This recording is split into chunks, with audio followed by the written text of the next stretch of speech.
1981 সালে পুলক বন্দ্যোপাধ্যায়ের কথায় মান্না দে গেয়েছিলেন, আমি আজীবন শুধু ভুল করে গেছি।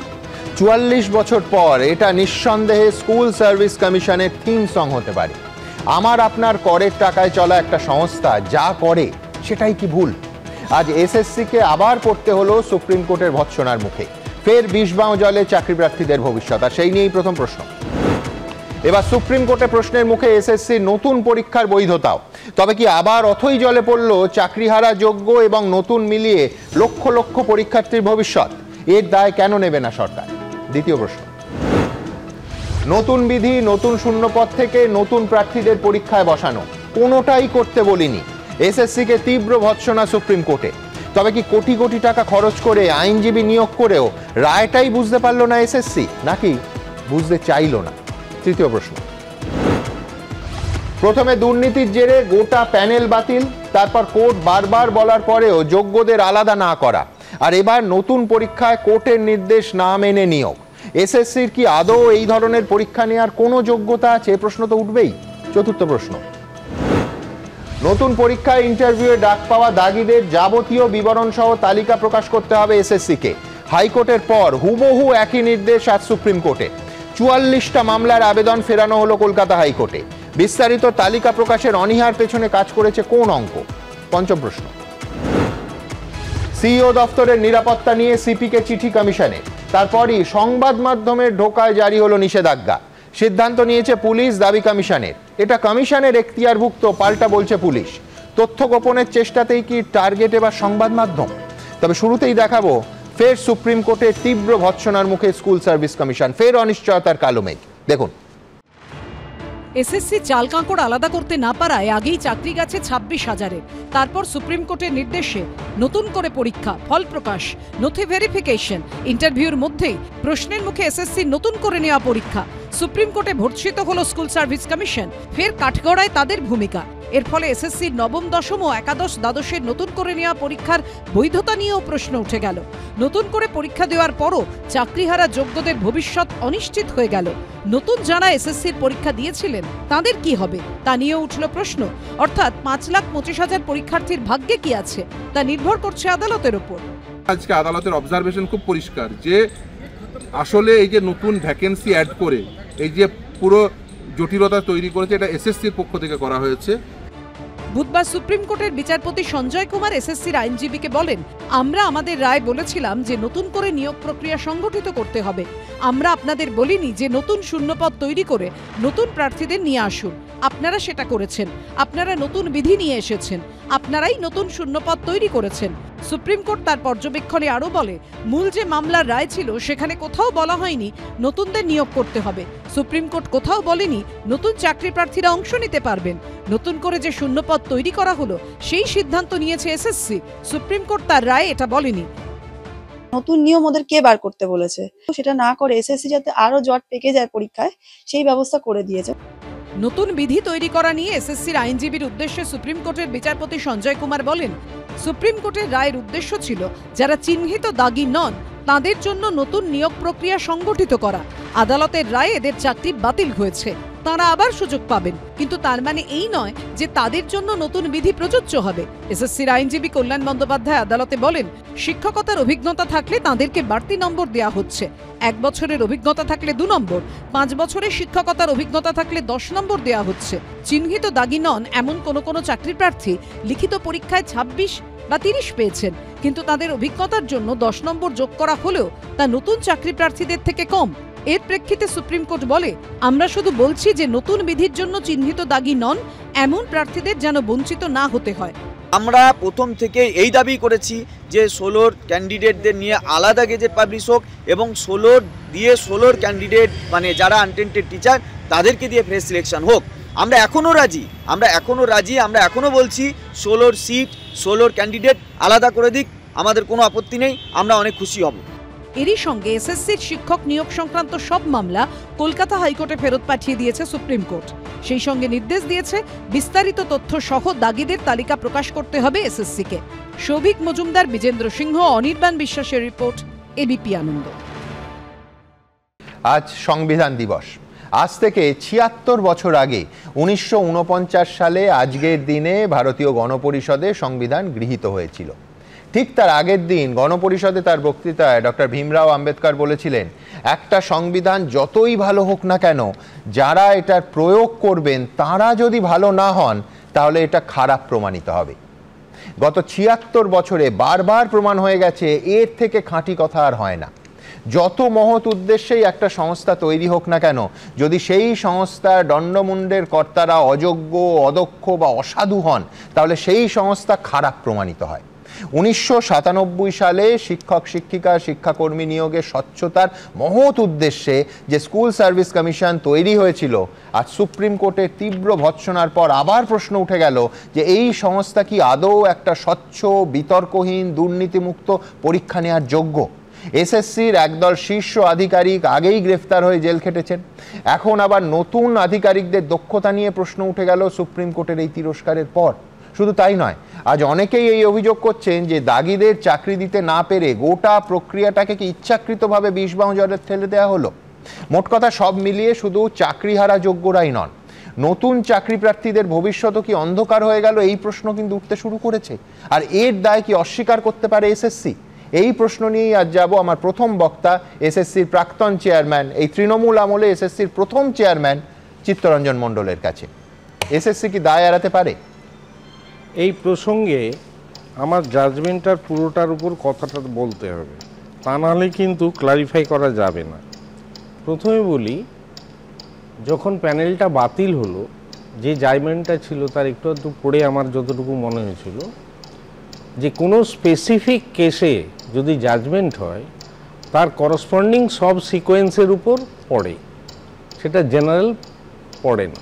বেশ, কিন্তু আমি দুর্ভাগ্যের বিষয় পরবর্তীকালে যখন দেখলাম, এবং যে কোনো পরীক্ষা নিতে গেলে তার একটা রুলস এবং রেগুলেশনসটা আগে ফ্রেম করতে হয়। সেই রুল ফ্রেম করাটা কিন্তু এসএসসির হাতে নেই, সেটা করে সরকার। সরকারের যেমন বিধি প্র্যাকটিক্যালি বলতে হয়, SSC is the executing authority correctly. Policy decision SSC chairman নিতে পারে না বা এসএসসি কাউন্সিলও নিতে পারে না। এটা তাহলে তো দাঁড়ালো এসএসসি নামেই একটা স্বশাসিত সংস্থা না, তার সেটা যে ইন্ডিপেন্ডেন্স হচ্ছে ইন ইজ এক্সিকিউশন। সে কিন্তু রুলস রেগুলেশনস ফ্রেম করতে পারে না, ফ্রেম করে শিক্ষা দপ্তর, এটা প্রথম মানতে হবে। তো একটা রুলস রেগুলেশনসের সামনে রেখে পরীক্ষাটা হয়, এক্সিকিউশন করবে চেয়ারম্যান। কিন্তু যখন পরবর্তীকালে নতুন পরীক্ষা নিতে বলা হলো, আমার এটা নিয়ে খুব অদ্ভুত লেগেছিল যে একটা হাইব্রিড মডেল তৈরি করা হলো। কি করা হলো? যতগুলো পোস্ট ছিল তার সাথে আরও কিছু পোস্ট যোগ করে দেওয়া হলো। তার মানে পুরনো পরীক্ষার অস্তিত্বটা রইল না, তখন একটা হাইব্রিড মডেল তৈরি হলো। তখন হাইব্রিড মডেল তৈরি করার ফলেই প্রয়োজন হলো একটা নিয়মাবলী তৈরি করা, রুলস, সেটাও আবার তৈরি হলো। সেখানে একটা ডেভিয়েশন ফ্রম 2016, হ্যাভক ডিফারেন্স, যার জন্য এই কমপ্লেক্সিটিগুলো তৈরি করছে। এখানে যে এক্সপিরিয়েন্সের মার্কস দেওয়া আছে, নতুনরা বলছে। আমি এখানে যোগ করি, আপনি চমৎকার একটা শব্দবন্ধ ব্যবহার করলেন, হাইব্রিড মডেল। এই হাইব্রিড মডেলে যখন এক্সিকিউটেড হলো তখন তো আমরা দেখলাম ফ্রেশ ক্যান্ডিডেটরাও খুশি হলো না, আবার পুরনো এই অমিত বাবুর মতো যারা চাকরিহারা তারাও খুশি হলো না। অবশ্যই এইটাই তো হওয়ার কথা। প্রথম কথা রাখবেন, সত্যের প্রচার কম কিন্তু ওজন বেশি, ঠিক। অসত্যের ঢক্কানিনাদ বেশি, ওজন বড্ড কম। সেই জন্যই অল্প ফুয়েতেই উড়ে যায়। সেই ঘটনাটা কি ঘটছে না? দেখে মনে হচ্ছে না এরকম একটা ঘটনা ঘটছে? দেখুন, যারা নতুন ছেলে পরীক্ষা দিচ্ছে তারা বলছে আমরা 10-এর মধ্যে থেকে বঞ্চিত, আবার যারা পুরনো পরীক্ষা দিচ্ছে তারা বলছে আমরা কেন ওদের সঙ্গে দেবো। আসলে যেটা হচ্ছে, কোনো একটা সত্যকে লুকানোর যে চেষ্টা চলছে, এতে আমার কোনো সন্দেহ নেই। আমি ব্যক্তিগতভাবে এটা মনে করি, আপনারা আমার সাথে এগ্রি করতে পারেন বা না পারেন। সেটা কোন সত্য বলে আপনার মনে হয়? মানে কি লুকানোর চেষ্টা করছে? যা ঘটনাটা ঘটেছে সেটা বেরিয়ে আসছে না, কারণ আমার মনে করি সরকার কি চাইছেন সেটা খুব ইম্পর্টেন্ট। আমাকে একটু সময় দেবেন। নিশ্চয়ই। সরকার কি চাইছেন, দ্যাট ইজ বেড। এই কথাটা আমি বহুবার এখানে এসে বলে গেছি।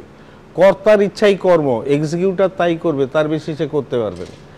আজকে যদি সরকার চাইতেন যে এসএসসিকে বলে তুমি টেন্টেড আনটেন্টেড আলাদা করো, সে পারতো না, এটা আমি বিশ্বাস করি না। এটা আমি বিশ্বাস করি না, কারণ এখনকার কম্পিউটিং সিস্টেম এতটাই স্ট্রং, তার অনেক ইমেজ থাকে, অথচ 1 বছরের মধ্যে সমস্ত ওইমার পুড়িয়ে দেওয়া হলো। এটা কোন নিয়মে আছে, কোথায় হয়, বিশ্বের কোনো পরীক্ষায় আছে এগুলো? চাকরির পরীক্ষাতে তো নয়, ইভেন ইউনিভার্সিটি এক্সামিনেও এই ব্যাপার নেই।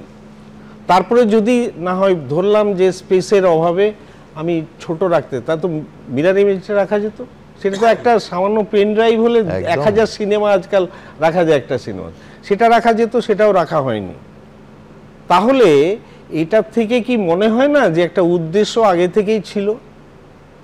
তার মানে টেন্টেড আনটেন্টেড করতে আর সেপারেট করতে না আপনি ছিল মারাত্মক ইঙ্গিত দিচ্ছেন। আপনি বলছেন যে এই দাগিদের, এই স্পেসিফিক্যালি টেন্টেডদের পরিচয় বা তাদের পরিচয় লুকোনো এবং তাদের আড়াল করার চেষ্টা করছিল রাজ্য সরকার এবং এসএসসি। তার এসএসসি তো বটেই, কারণ এসএসসি পারত না এটা আমি বিশ্বাস করি না, কারণ আমার অনেক খবর আছে ওখানে, আমি যেহেতু এসএসসি চেয়ারম্যান ছিলাম, অনেকের সঙ্গেই কথা হয়েছে, হয়তো টপের সাথেও কথা হয়েছে, কিন্তু সেখানেও অনেক সময় চাপের মুখে করতে পারে না, এই ঘটনাও ঘটে। এখানে কি ঘটেছে আমি বলতে পারবো।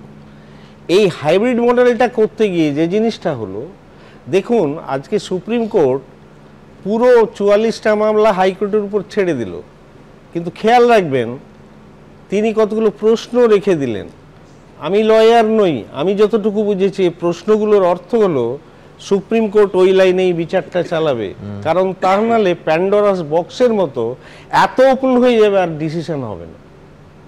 এবং এই পুরো প্রেক্ষাপটটা দেখে আমার যা মনে হয়েছে, এবং দুঃখের বিষয় যে এই সংবিধান দিবসেই প্রমাণিত হলো যে সংবিধান লাঞ্ছিত হচ্ছে।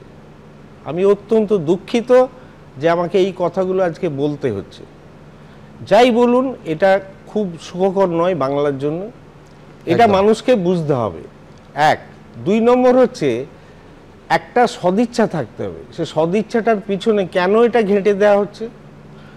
কারণ হতে পারে এমন যে সরকার কি চাইছে রিক্রুট করতে, কেন চাইবে না? আমাকে যদি প্রশ্ন, আমি নিজেই প্রশ্নগুলো করছিলাম, কেন চাইবে না? তার কারণ হচ্ছে যে ফিনান্সিয়াল লায়াবিলিটিটা আছে সেটা কি নেয়ার ক্ষমতায় আছে? যে শিক্ষা বাজেট আছে সেটাকে যদি টাইট দেখেন তাহলে বড্ড টাইট বাজেট আছে, সেখানে আর 10-20 কোটি টাকাও এক্সট্রা খরচ করা যেতে পারে না। আপনি মারাত্মক কথা বলছেন। এবং এখানে আমার যেটা মনে হয়েছে, সরকার যদি চাইতেন, এসএসসি যদি চাইতেন, খুব সহজভাবেই টেন্টেড আনটেন্টেড করে দিলেই টেন্টেড গুলো চাকরি পেয়ে যেত, আবার নন টেন্টেড গুলো চাকরি পেয়ে যেত। বাকি যে সমস্ত পোস্টগুলো আছে সেইগুলোকে এনে আগের পরীক্ষার যদি কোনো ল্যাকুনা থাকে তাহলে একটা নতুন রুলস অ্যান্ড রেগুলেশনস করে এতদিন আবার পরীক্ষা নিয়ে আবার চাকরিগুলো দিয়ে দেওয়া যেত। হয়তো দেখা যেত সেই চাকরির সংখ্যাটা 40,000-এর কাছাকাছি, কিন্তু সেটা সম্ভবত করা হচ্ছে না। এত আন্দোলন, এতবার হাইকোর্ট যেভাবে জাস্টিস বসাক যতবার সুযোগ দিয়েছে, টেন্টেড আনটেন্টেড আলাদা করো, টেন্টেড আনটেন্টেড আলাদা করো। বেশ, বারবার এত সুযোগ ধন্যবাদ চিত্তরঞ্জন বাবু। আমি দুটো কথা আপনার খুব আমার কানে লাগলো, আমি একেবারে স্পষ্ট বলি, সেটা হচ্ছে মারাত্মক দুটো অভিযোগ করলেন এসএসসির এই জামানার প্রথম চেয়ারম্যান। এক হচ্ছে এসএসসি চাইলেই দাগি এবং যোগ্যদের আলাদা করতে পারত, অর্থাৎ ঠিক যেখান থেকে এই বিপুল অলিক কুনাট্য রঙ্গটা শুরু হয়েছিল সেইখানে সরাসরি প্রশ্ন তুললেন চিত্তরঞ্জন বাবু যে এসএসসি চাইলেই পারত, যেটা বারবার হাইকোর্ট থেকে, হাইকোর্টের একাধিক বেঞ্চ থেকে শুরু করে সুপ্রিম কোর্ট অবধি চেয়েছে এবং এসএসসি যেটা দেয়নি। এবং 2 নম্বর, যে সরকার কি আদৌ নিয়োগ চেয়েছিল। কিন্তু পাশাপাশি একটা জায়গায় আমি দ্বিমত হব ওনার সঙ্গে, সেটা হচ্ছে যে পুরোটা রাজ্য সরকার এবং এসএসসির কোনো ভূমিকা নেই। আমি বলছি যদি একজন সৎ শিরদাঁড়া সম্পন্ন মানুষ থাকেন, যদি এই ওনার যেগুলো বললেন সেগুলো সত্যি হয়, তিনি সরাসরি, চিত্তরঞ্জন বাবু তো পদত্যাগ করেছিলেন, সরাসরি এই অনৈতিক ইচ্ছের সামনে পদত্যাগ করতে পারতেন। সুতরাং এর দায় এসএসসিরও ওপর সমানভাবে বর্তায়। আজকে সুপ্রিম কোর্টে যা হলো এবং এর পরবর্তীতে যদি দেখা যায় সমস্ত ফ্রেশ ক্যান্ডিডেট আর চাকরিহারারা সবার ভবিষ্যৎ আবার অনিশ্চিত হয়ে গেল। আমরা জানি না এখনো কি কলকাতা হাইকোর্টে 44টা মামলা ব্যাক করানো হয়েছে। নিঃসন্দেহে কলকাতা হাইকোর্টের দিকে আমাদের নজর থাকে। আমার পরের প্রতিবেদনে আমি খুব স্পষ্ট দেখাবো কোথায় কার দায়। দেখুন, দুর্নীতিতে যোগ, দুর্নীতিগ্রস্তদের সমর্থন, অস্বচ্ছতা বজায় রাখতে মরিয়া।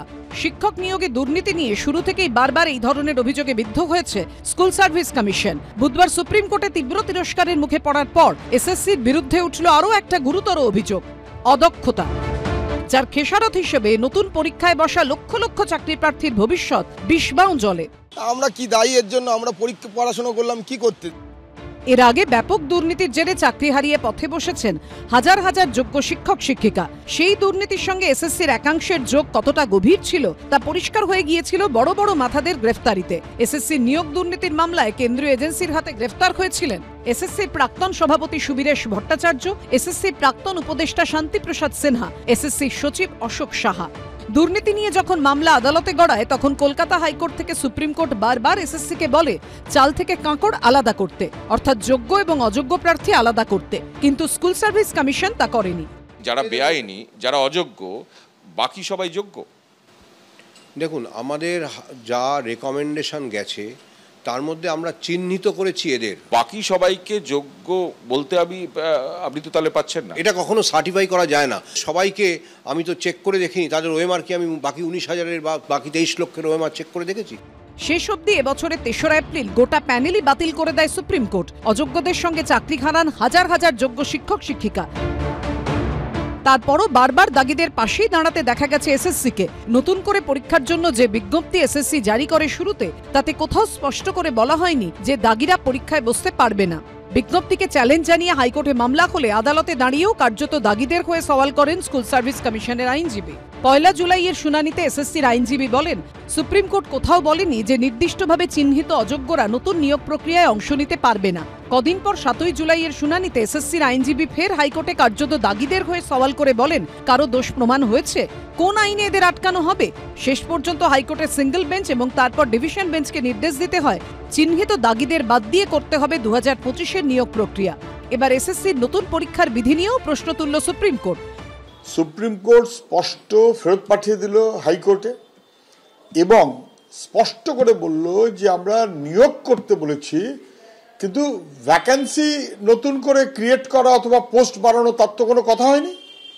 বেঠিক, বেআইনি, বেনিয়মি, এগুলো সব জেনে বুঝে করছে এসএসসি। ডাম বামের যৌথ নেক্সাস ক্রমান্বয়ে মামলা করে আদালতকেও তিতিবিরক্ত করে তুলেছে।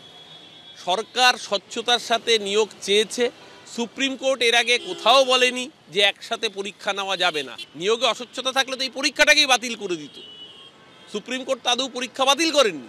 সুপ্রিম কোর্ট মামলাটা বলেছেন এখন থেকে সুবিধার জন্য হাইকোর্টেই শুনানি হবে। এই পর্যন্ত সুপ্রিম কোর্ট নির্দেশ দিয়েছিল 31শে ডিসেম্বর পর্যন্ত শিক্ষকতা চালিয়ে যেতে পারবেন চাকরিহারা যোগ্য শিক্ষক শিক্ষিকারা, পাবেন বেতনও। কথা ছিল এই সময়সীমার মধ্যেই শেষ করতে হবে নতুন নিয়োগ প্রক্রিয়া। কিন্তু এবার কি হবে? যোগ্য চাকরিহারা শিক্ষক শিক্ষিকাদের ভবিষ্যৎ কি? সন্দীপ সরকার, উজ্জ্বল মুখোপাধ্যায় ও শিবাশিস মৌলিকের রিপোর্ট, এবিপি আনন্দ। ভাবুন কি ট্র্যাজিক বিষয়টা, সুপ্রিম কোর্ট বলে দিয়েছিল যে 31শে ডিসেম্বরের মধ্যে গোটা নিয়োগ প্রক্রিয়া সম্পন্ন করতে হবে এবং তার জন্য সুপ্রিম কোর্টই যোগ্য শিক্ষকদের 31শে ডিসেম্বর পর্যন্ত চাকরি বহাল রেখেছিল, রাজ্য যে আবেদন করেছিল। কিন্তু আজকের পর এই প্রক্রিয়াটাও তো বিষবাও জলে চলে গেল। আমার পরবর্তী বক্তা ভৌতবিজ্ঞানের সেই শিক্ষক যিনি বারবার পুলিশের লাথি এবং লাঠি খেয়েছেন যোগ্য শিক্ষকদের চাকরির অধিকার ফিরিয়ে দেওয়ার আন্দোলন করে, অমিত রঞ্জন ভূঁইয়া। অমিত বাবুর কাছে আমার প্রশ্ন থাকবে যে গোটা প্রক্রিয়াটা নিয়ে, পরীক্ষা নিয়ে আপনাদের অসংখ্য প্রশ্ন ছিল, আপত্তি ছিল, কিন্তু তবু তো একটা কনক্লুসিভ জায়গায় এসে বিষয়টা দাঁড়িয়েছিল। আগামীকাল থেকে ইন্টারভিউ শুরু হচ্ছিল। আমি বলছি কিন্তু আবার গোটা বিষয়টা নতুন করে অনিশ্চয়তার মুখোমুখি দাঁড়িয়ে গেল। এর জন্য আপনারা কাকে দায়ী করছেন? শুভ সন্ধ্যা। কিন্তু খুবই দুঃখের বিষয়, আমাদের সন্ধ্যা, আমাদের দিন, আমাদের মাস, আমাদের বছরগুলো কোনোভাবেই আর শুভ হয়ে উঠছে না। আমি অনেকগুলো কথাই বলবো, আমি একটু সময় চেয়ে নেব আজকে। তো তার আগে আমি রবি ঠাকুরের জুতো আবিষ্কার কবিতার কয়েকটি লাইন দিয়ে আমি আমার বক্তব্যটি শুরু করব।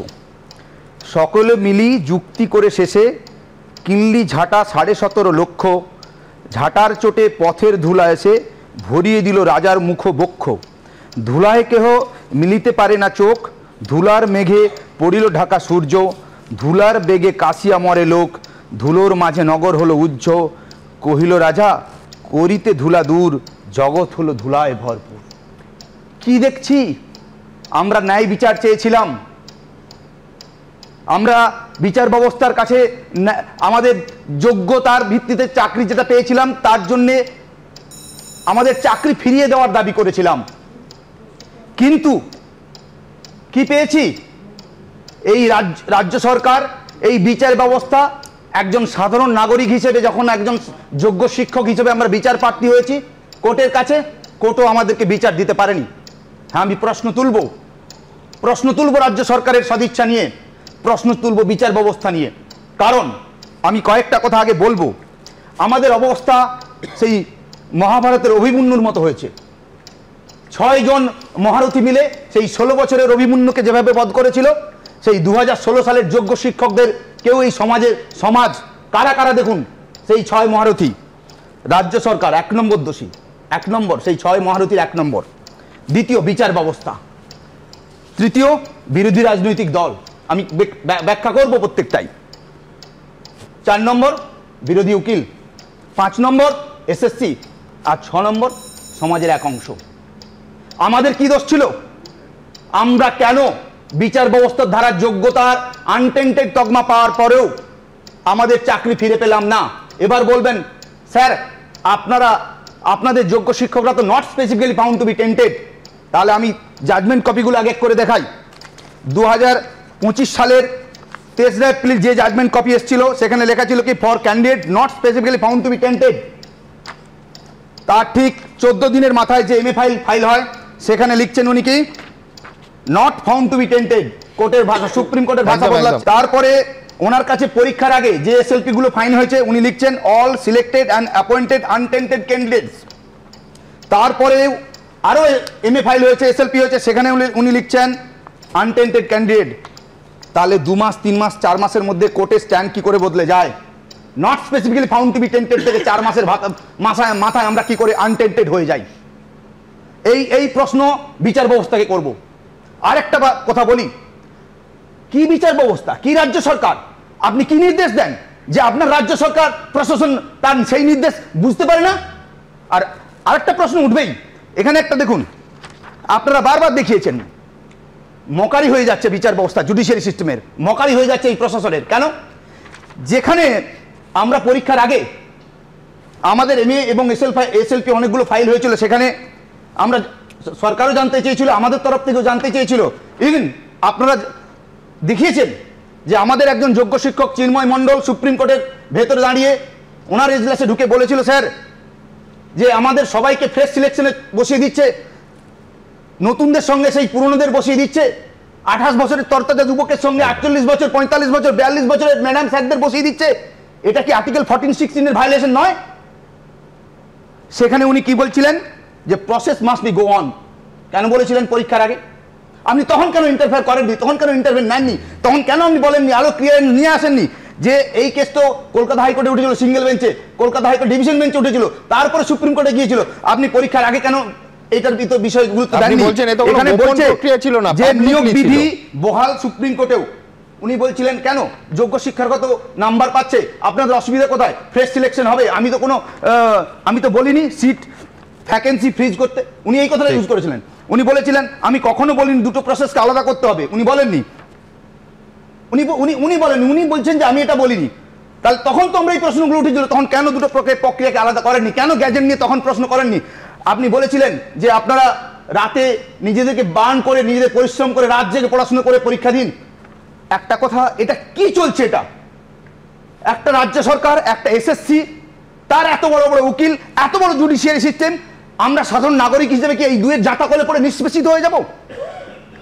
আমরা পরীক্ষা দিতে বাধ্য হয়েছি এবং পড়তে বসতে গিয়ে আমরা চোখে জল ফেলেছি যে এত বড় একটা অন্যায়, 140 কোটির দেশ, এত বড় একটা জুডিশিয়ারি সিস্টেম, এত রাজ্য সরকার, এত সেন্ট্রাল গভর্নমেন্ট আমাদের বিচার দিতে পারলো না। আমি তো দেখালাম এখানে জাজমেন্ট কপিগুলো। তাহলে আপনি বললেন কেন not specifically found to be tainted? কেন বললেন? তারপর কেন বললেন আনটেন্টেড? আর আপনি লিস্ট দিতে বললেন, কখন বললেন? নিয়োগ প্রক্রিয়া যখন শুরু হয়ে গেছে বা তার পরবর্তীতে লিস্ট দিয়েছে SSC, তাহলে ওই লিস্ট কাদের? টেন্টেডদের। তাহলে আমাদের তো লিস্ট বেরোয়নি, তাহলে আমাদেরকে কেন ফেরত দিতে পারলেন না আমাদের চাকরি? আমরা চাকরি ফেরত চেয়েছিলাম, আমরা লাঠি চাইনি, আমরা বিচার ব্যবস্থার কাছে, সমাজের কাছে লাঞ্ছিত হতে চাইনি, কিন্তু সেই লাঞ্ছিত হওয়ার পুরো ব্যবস্থাটা এই বিচার ব্যবস্থা করে দিয়েছে। বিচার ব্যবস্থা তার দায় এড়াতে পারে না। রাজ্য সরকার চুরি করেছে এ কথা আমাদের সকল যোগ্য শিক্ষক দায়িত্ববঞ্জকতায় বলে, কিন্তু আমাদের সঙ্গে অন্যায় হয়েছে বলেই তো আপনার কাছে বিচার চাইতে গিয়েছিলাম। আমি একটা সাধারণ উদাহরণ দিই। গ্রামে ধরুন কোনো একটা বড় মাঠে কারো আল আমরা বোঝেন, দুটো জমির মাঝে যে অংশটা থাকে সেই নিয়ে গন্ডগোল হয়েছে, আমি বিচার চাইতে গেলাম সুপ্রিম কোর্টে, তাহলে কি বলবে দুজনের মধ্যে যে গন্ডগোল হয়েছে সেই আলটাকে ঠিক না করে পুরো মাঠের আলকে উড়িয়ে দেবে? এটা কি বিচার ব্যবস্থা হতে পারে? ওনারা এখন বলছেন এতগুলো। আমি একটা খুব গুরুত্বপূর্ণ কথা বলি, আমার যে ভাই বোনরা পরীক্ষা দিয়েছে ওদের সঙ্গে আমাদের কোনো শত্রুতা নেই। আমি আগেও যখন এবিপি আনন্দে এসেছি আমি বলেছি যে ওদের সঙ্গে আমাদের কোনো শত্রুতা নেই। আমার ভাই বোনেরা যারা কলেজ ইউনিভার্সিটি থেকে পাস করেছে তারাও চাতক পাখির হয়ে, আমি দেখুন পুরোনো ভিডিও চালিয়ে দেখুন, আমি বলেছি সে কথা। তাহলে তাদের সঙ্গে আমরা যন্ত্রণায় রয়েছি, কেন তাদেরকে আমাদের সঙ্গে জড়াচ্ছেন? আমরা বলেছি এই সরকার শোনেনি, এই বিচার ব্যবস্থা শোনেনি। বিচার ব্যবস্থাকে যখন বিচার ব্যবস্থার কাছে বলা হয়েছে যে এদের নিয়ে সমস্যা আছে আপনি ইন্টারভেন করুন, আপনি দায় এড়িয়ে গেছেন যে প্রসেসটাকে চলতে দিন। কেন তখন ইন্টারভেন করেননি? আপনি আপনার দায় এড়াতে পারেন? আপনাদের বলছে আমরা বলিনি যে নতুন শূন্যপদ তৈরি করে নতুনদের নিয়ে আসুন, এই প্রশ্ন আপনার কাছে তোলা হয়নি? তোলা হয়েছে, তখন তো আপনি বলেননি কেন? তখন আপনি এই কথাগুলো বলেছেন কেন যে দুই রকম এই 2016 যোগ্য শিক্ষকদের এবং পিএইচ ক্যান্ডিডেটদের নিয়ে পরীক্ষা দিতে বলেছি? আপনি লিখেছেন, আপনি দেখুন আপনার জাজমেন্ট কপির মেন জাজমেন্ট কপির 48 নম্বর এবং 49 নম্বর প্যারাটা দেখুন। The disabled candidate mentioned in the previous paragraph will be allowed to participate in the fresh selection process if required with the age relaxation and other concession. Similarly, other candidates who are not specifically found to be tainted also be eligible to participate with appropriate age relaxation. তাহলে এই যদি ভাষা হয়, তাহলে আপনার কাছে যখন সমস্যা হয়েছে আপনার ভাষা বুঝতে, আমাদের কাছে আমার ছাত্র এলে স্যার আপনি কি বললেন আপনার পড়াটা বুঝতে পারিনি, আমরা বুঝিয়ে দিই। তাহলে আপনার কাছে, আপনি যখন দেশের সুপ্রিম, আপনার কাছে যখন যাওয়া হয়েছিল আপনি কেন ক্লিয়ার করে বলে যাননি যে না এটা নিয়ে যখন কনফিউশন তৈরি হয়েছে আমি নতুনদেরকে কথা বলিনি, এদেরকে নিয়ে করুন? কেন পরীক্ষার আগে যখন গেলাম তখন কেন করেননি? পরীক্ষাটা নিয়ে এখন পুরো ঘেঁটে দেওয়ার পরে এখন আপনি এটা বলছেন।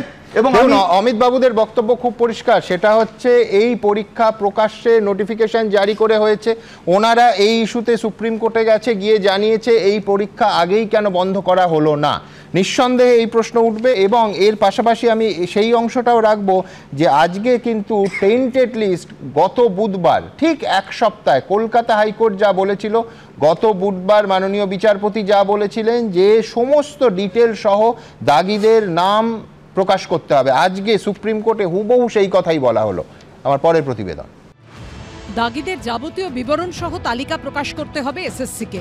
বুধবার ফের একবার স্পষ্ট করে দিল সুপ্রিম কোর্ট, ঠিক যে নির্দেশ কয়েকদিন আগেই দিয়েছিলেন কলকাতা হাইকোর্টের বিচারপতি অমৃতা সিনহা। গত 19 নভেম্বর স্কুল সার্ভিস কমিশনের উদ্দেশ্যে বিচারপতি সিনহা বলেছিলেন আরও বিস্তারিত তথ্য দিয়ে দাগিদের তালিকা প্রকাশ করতে হবে, একজন দাগিও যেন নতুন পরীক্ষায় বসতে না পারে।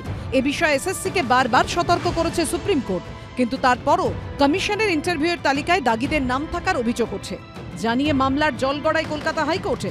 ঠিক এক সপ্তাহ আগে 19 নভেম্বর সওয়াল জবাবে স্কুল সার্ভিস কমিশনের আইনজীবী বলেছিলেন মামলাকারীরা 4 জন দাগি প্রার্থীর নাম দিয়েছেন, এদের মধ্যে 2 জন বিশেষভাবে সক্ষম প্রার্থীদের কিছু ছাড় সুপ্রিম কোর্ট দিয়েছে। বিচারপতি অমৃতা সিনহা সঙ্গে সঙ্গে প্রশ্ন ছুড়ে দেন, সুপ্রিম কোর্ট বিশেষভাবে সক্ষম প্রার্থীদের কিছু ছাড় দিয়েছে, তবে এই 2 জন তো দাগি, এরা কেন নিয়োগ প্রক্রিয়ায় অংশ নেবে? বিশেষ সুবিধে মানে তো বয়সজনিত ছাড়, এরা তো চিহ্নিত অযোগ্য। দুপক্ষের সওয়াল জবাব শুনে বিচারপতি অমৃতা সিনহা বলেছিলেন দাগিদের তালিকায় নাম থাকলে তিনি নিয়োগে অংশ নিতে পারেন না, যদি কোনো দাগি প্রার্থী অংশ নিয়েও নেন তাহলে তার নাম বাদ দিতে হবে, এটা সুপ্রিম কোর্টের নির্দেশ। সুপ্রিম কোর্টের রায়ের উদ্দেশ্য এটাই ছিল যে কোনো চিহ্নিত অযোগ্য প্রার্থী যেন নতুন নিয়োগে অংশ নিতে না পারে। সুপ্রিম কোর্টের রায়ের ব্যাখ্যায় কমিশন মনে করেছিল যে বিশেষভাবে সক্ষম দাগিরাও এই নিয়োগে অংশ নিতে পারবে। 2016 এবং 2025-এর নিয়োগ প্রক্রিয়ায় একই ব্যক্তির রোল নাম্বার ভিন্ন ভিন্ন হয়, শুধুমাত্র নাম প্রকাশ করলে কোনো ব্যক্তির পরিচয় নিয়ে নিশ্চিত হওয়া যায় না, একই নামের একাধিক ব্যক্তি হয়। সহজেই যাতে দাগিদের শনাক্ত করা যায় সেই উদ্দেশ্যেই সুপ্রিম কোর্ট নাম প্রকাশ করতে বলেছিল। আরও বিস্তারিত তথ্য দিয়ে দাগিদের তালিকা প্রকাশ করতে হবে। বুধবার সুপ্রিম কোর্টও জানিয়ে দিল দাগিদের যাবতীয় বিবরণ সহ তালিকা প্রকাশ করতে হবে এসএসসিকে।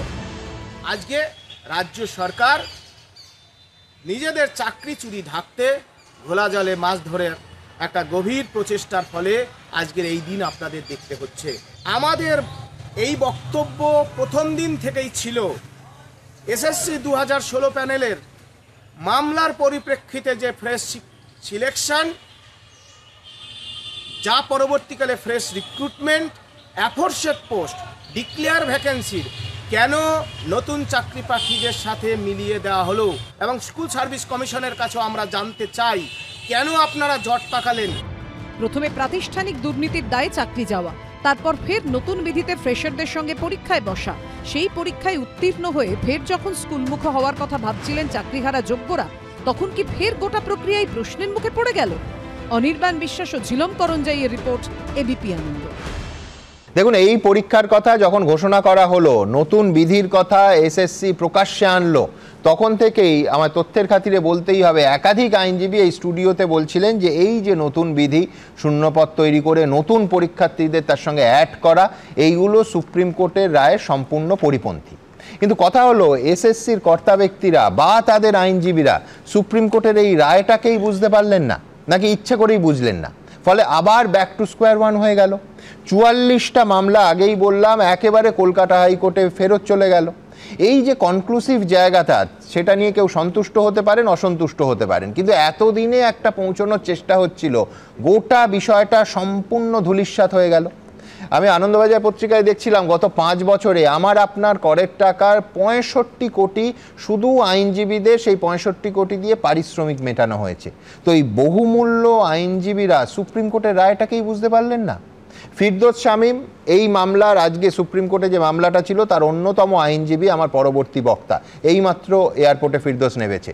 কিন্তু ফিরদৌসের কাছে ঠিক উল্টো দিক থেকে আসবো, এখন যদি কৃষাণুরা মানে শাসক দল বা চাকরিহারা অমিতবাবুরা বলেন যে রাজ্য সরকার তো চাকরি দিচ্ছিল, দেখুন একটা ব্যবস্থা হয়েছিল, কিছু আইনজীবী এই ফিরদৌস শামীমের মতো আবার মামলা করে যাবতীয় চাকরির সম্ভাবনা নষ্ট করে দিল।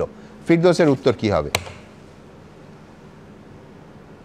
দেখুন, প্রথমেই বলি, রাজ্য সরকার বা এসএসসি তাদের এন্ডেভার হওয়া উচিত ছিল যে দুর্নীতিমুক্ত আইন মেনে নিয়োগ করব।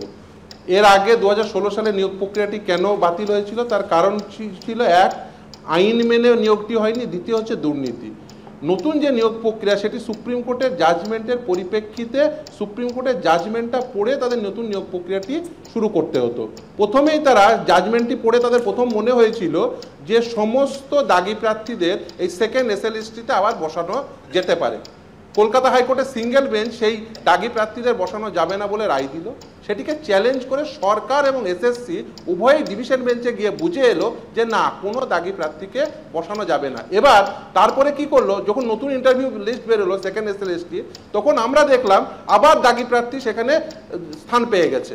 আমরা আদালতে গেলাম, আদালত তখন বলল যে না, তুমি তখন সেখানে গিয়ে এসএসসি বলছে এরা দাগি বটে কিন্তু এরা প্রতিবন্ধী। আমার রায় পড়ে মনে হয়েছে প্রতিবন্ধী দাগিদের আবার নতুন নিয়োগ প্রক্রিয়ায় বসানো যেতে পারে।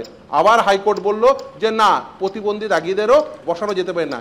আজকে যে 44টা মামলা না, তার মধ্যে একটি অন্যতম মামলা হচ্ছে এই এসএসসি, তারা আবার সুপ্রিম কোর্টে এসএলপি ফাইল করে এটা বলতে গেছিল যে মহামান্য বিচারপতিদ্বয়, আমাদের মনে হয়েছে এই আপনাদেরই রায় পড়ে যে এই প্রতিবন্ধী দাগিদের বসানো যেতে পারে, আমরা সেই জন্য কলকাতা হাইকোর্টের রায়কে চ্যালেঞ্জ করছি।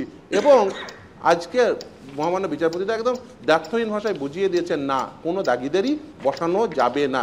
আসলে পুরো এন্ডেভারটা কি, দাগিদের এনি হাউ তাদের অ্যাকোমোডেশন দেওয়া, এইটা হচ্ছে পুরো এন্ডেভার।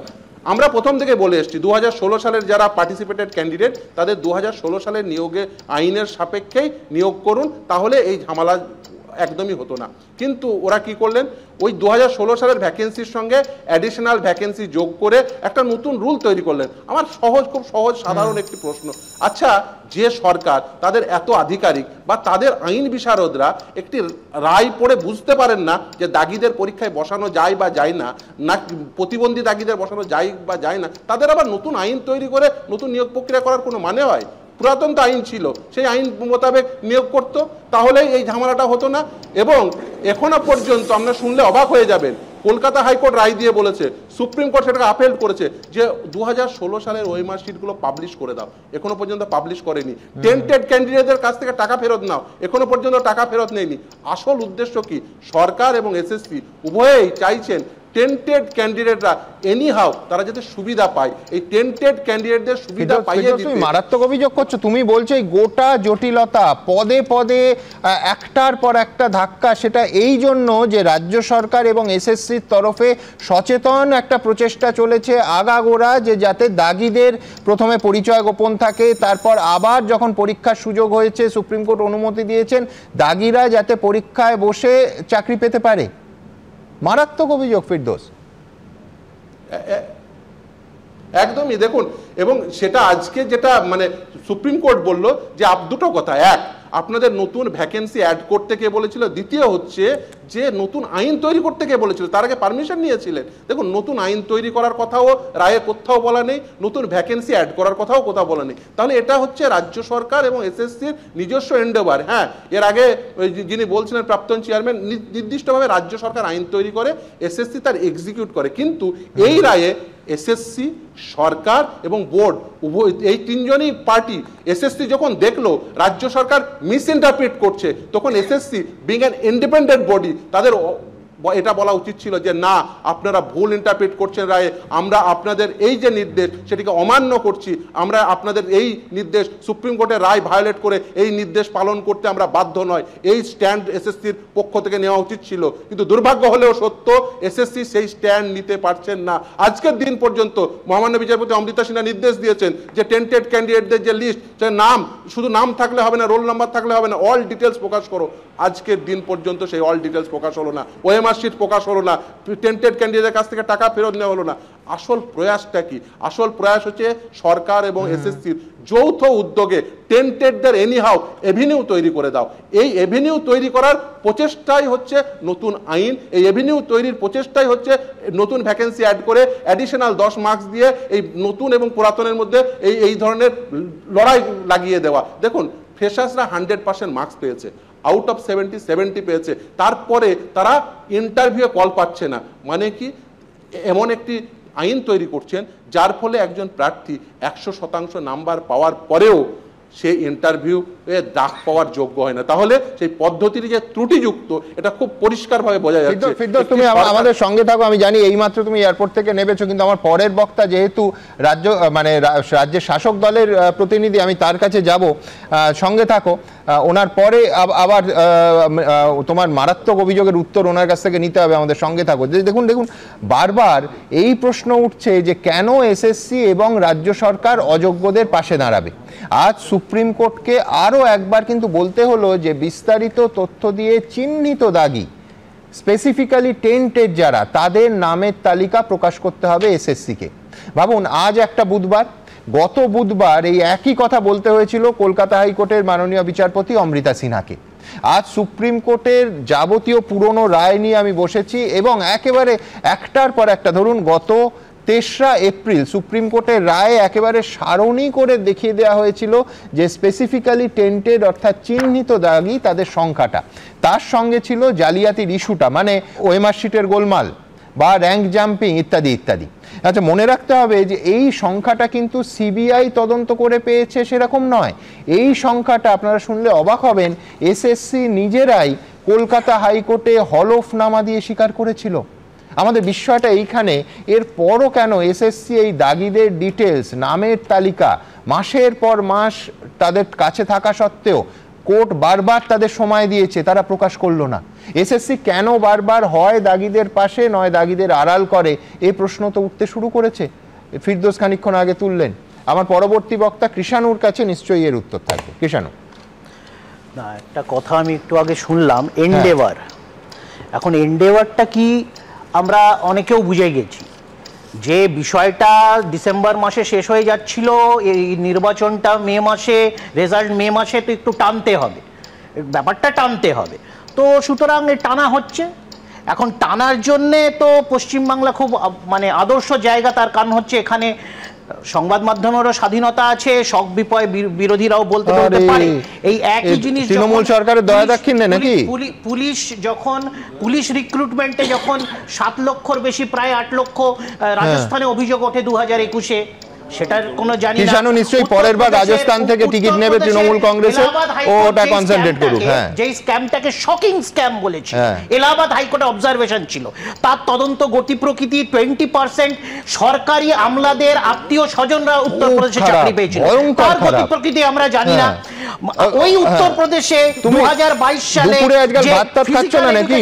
না না, এইগুলো এই ব্যাপারটা কি হচ্ছে, মানে ওখানেও তো এবিপি আনন্দ আছে, একটা হিন্দিতে চ্যানেল আছে, সেখানে প্রত্যেক উত্তরপ্রদেশ বিধানসভা নির্বাচনের আগে বা সেখানকার না এজলাসে পরের ইস্যু দেখি না, তার সেভাবে আলোচনা পরের ইস্যু ওঠে। আমি বলছি আমার অনুভূতিটা তো আমরা বলবো, আমি তো মানুষকে রিপ্রেজেন্ট করি, আমার দল তো রাজ্যে এতগুলো সিট জিতে সুতরাং দেখিয়েছিল এবিপি নিউজ, গোটা ভারতবর্ষে একটাই চ্যানেল দেখিয়েছিল। মাস্টার মশাই বললেন, মাস্টার মশাই তো বলে দিলেন যে সুপ্রিম কোর্ট বারবার তার অবজারভেশন বা তার যে অর্ডার সেইটাকে নিচে পরের অর্ডারের সাথে সেটা মিলছে না। তো এটা কেন হচ্ছে সুপ্রিম কোর্টই তো বুঝতে পারছে না।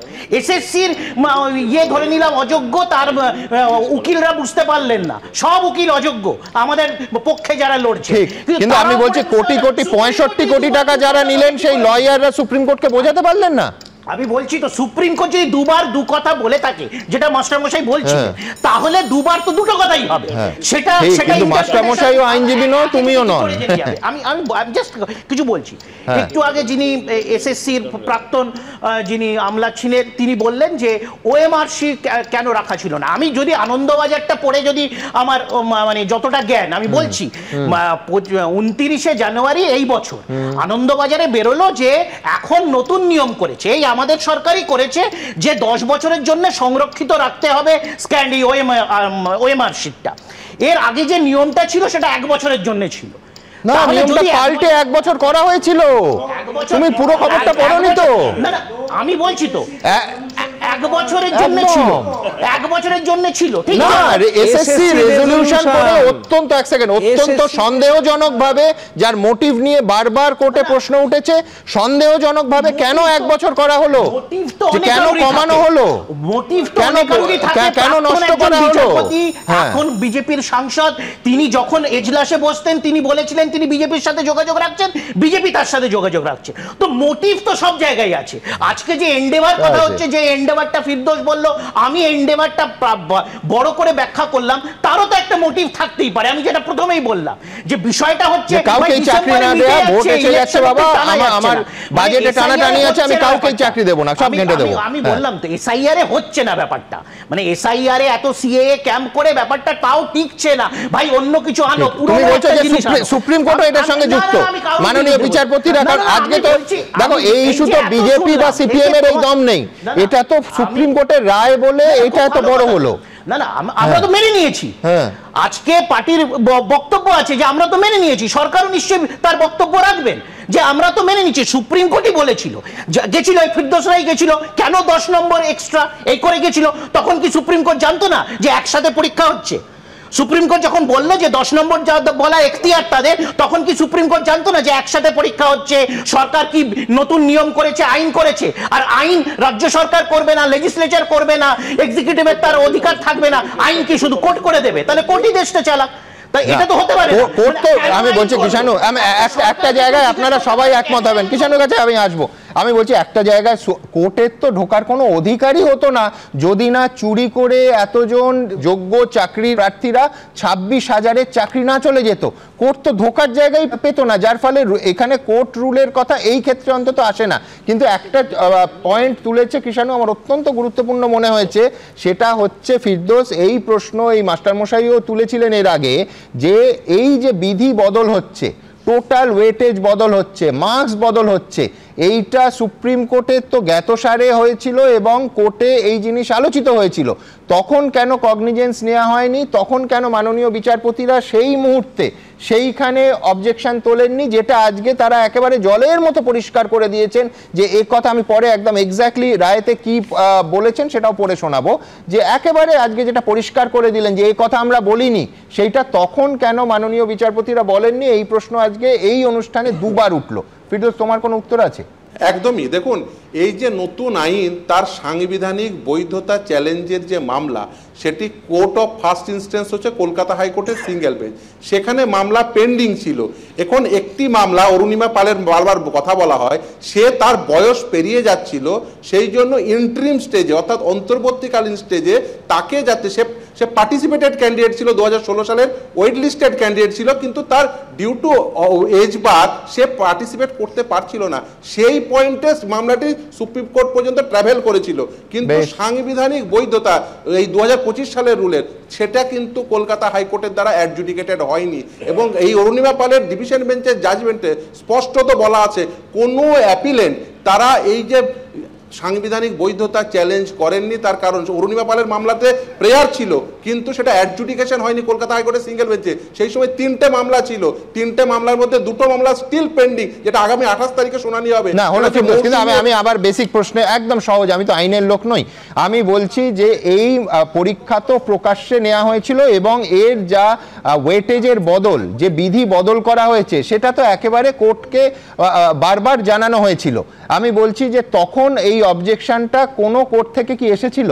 আমি বলছি যে ধরো এই যে ওয়েটেজের বদল, এই যে নতুন বিধি এবং একই সঙ্গে ফ্রেশ ক্যান্ডিডেটদের ঢোকানো, এই গোটা প্রক্রিয়াটা তো বিভিন্ন কোর্ট অফ লতে বলা হয়েছিল। মানে আমি বলছি এটা তো গোপন প্রক্রিয়া ছিল না, যে তখন সেই পরীক্ষার প্রক্রিয়া পদ্ধতি যখন চলছে, তখন কি কোর্টের কোনো কোনো অবজেকশন বা কোনো অবজারভেশন ছিল? দেখুন, রায়ের 2টো অংশ থাকে, একটা ভালো বুঝতে হবে, রায়ের মূল অংশ এবং ওই রায়টি দেওয়ার জন্য আরও বেশ কিছু কথাবার্তা। ফলে এই যে রেশিও ডেসিডেন্ডাই, এইটা বুঝতে হবে যে একটি রায় যে মামলার পয়েন্টে ডিসাইড হলো, সেই মামলার পয়েন্টেই অ্যাপিল হয়। এখন এই যে সাংবিধানিক বৈধতা, এটা কলকাতা হাইকোর্টের দ্বারা ডিসাইডই হয়নি। আগে ডিসাইড হবে, তবেই তার এগেনস্টে অ্যাপিল হবে। সিঙ্গেল বেঞ্চ আগে ডিসাইড করবে, তবেই তার এগেনস্টে অ্যাপিল হবে, তবেই তার এগেনস্টে এসএলপি হবে। এই মামলাটি, সাংবিধানিক বৈধতা চ্যালেঞ্জের মামলাটি কলকাতা হাইকোর্ট অ্যাডজুডিকেটই করেনি। ফলে এইটা অনেকের বুঝতে ভুল হচ্ছে যে দেখুন 10 মার্কস নিয়ে আলোচনা আছে মানেই তার সাংবিধানিক বৈধতা চ্যালেঞ্জের বিষয়টি অ্যাডজুডিকেটেড হয়েছে, না, নেই, হয়নি। তার কারণ হচ্ছে কেন এই যে একদম ইনিশিয়াল স্টেজে এন্ট্রি লেভেলে কেন 10 মার্কস দেওয়া যায় না, এটা একটি বৃহৎ হিয়ারিং এর বিষয়। এর কিন্তু অনেক জাজমেন্ট দেখাতে হয়, কেন এটি বৈধ নয়। একটি আইনকে সাংবিধানিক দায়রার বাইরে এটা প্রমাণ করতে গেলে যে হিউজ হিয়ারিং এর প্রয়োজন। আমাদের সঙ্গে থাকো। ফিরদৌস, আমার একটা প্রশ্ন, আমরা এই যে মামলাটা নিয়ে আজকে আলোচনা করছি, এই মামলাটা কি পরীক্ষার হওয়ার আগে করা যেত না? আমার জাস্ট এইটুকু জানার বিষয়। তাহলে এই যে পরীক্ষার হ্যারাসমেন্টটা, এই যে রেজাল্ট বেরোনোর পর 26 আর 25 আর 16 লড়াই, এটা তো হতো না? দিয়ে দিই না, আমি অ্যান্সারটা দিয়ে দিই, তাহলে সুবিধা হবে। এই মামলাটি যেদিন রুল ফ্রেমিং হয়েছিল না, তারপরেই করা হয়েছিল, কিন্তু কলকাতা হাইকোর্টে সেটা পেন্ডিং ছিল।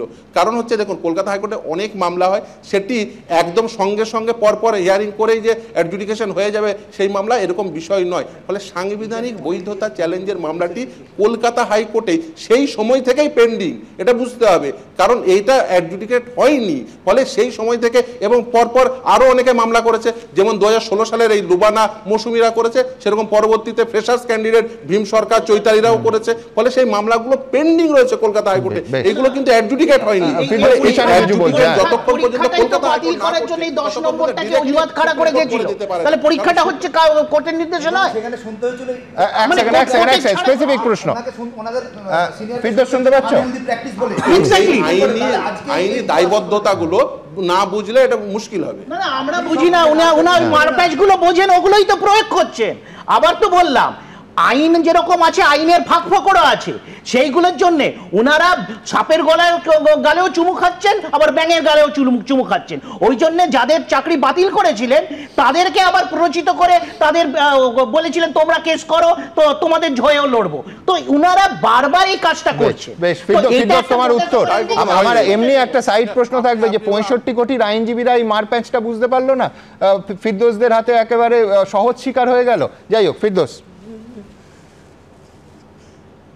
দেখুন, আমি প্রথমেই বলি, দেখুন আপনি চাইলে যে কোনোর উপর অ্যাকুইজিশন করতে পারেন, কিন্তু সেটা বিষয় নয়। দেখুন, আইনি যে বৈধতা, সাংবিধানিক বৈধতা, সেটি কোর্ট অফ ফার্স্ট ইনস্ট্যান্সে যদি সেটা অ্যাডজুডিকেট না হয় ডিরেক্টলি সুপ্রিম কোর্ট সেটা বলে দিতে পারে না, কারণ এসএলপি ইভলভ হয় একটি অর্ডার থেকে। সেই অর্ডারটি কলকাতা হাইকোর্টের অর্ডার, ফলে সেই কলকাতা হাইকোর্টের অর্ডারে যদি তার অ্যাডজুডিকেশন না হয় তাহলে এসএলপি ওই পয়েন্টে কখনোই অ্যাডজুডিকেট হওয়ার সম্ভবই নয়। তার কারণ সে যে অর্ডার থেকে এই এসএলপিটি ইভলভ হয়েছে সেখানে অ্যাডজুডিকেশন হয়নি, ফলে সেই অ্যাডজুডিকেশন যেহেতু হয়নি সেহেতু আবার নতুন মানে সুপ্রিম কোর্ট ডিরেক্টলি বলে দিতে পারে না। এটা কিন্তু ক্যাঙ্গারু কোর্ট নয়, মানে এর কোর্টের এই যে লেয়ার আছে, এই যে লেয়ারগুলো কেন তৈরি করা হয়েছিল, তার কারণ প্রথমে কোর্ট অফ ফার্স্ট ইনস্ট্যান্সে মামলা হবে, তারপরে সেটা অ্যাপিলে যাবে। যেমন ধরুন সিঙ্গেল বেঞ্চ থেকে ডিভিশন বেঞ্চ যাবে, ডিভিশন বেঞ্চ থেকে সুপ্রিম কোর্ট যাবে, আবার সিঙ্গেল বেঞ্চ থেকে ডিরেক্ট সুপ্রিম কোর্টেও যাওয়া যায়, যেটা এই এসএসসি এই যে প্রতিবন্ধী দাগিদের বসানোর জন্য ডিরেক্ট সুপ্রিম কোর্টে গেছিল, আজকে যেটা সুপ্রিম কোর্ট এসএলপিটা খারিজ করেছে।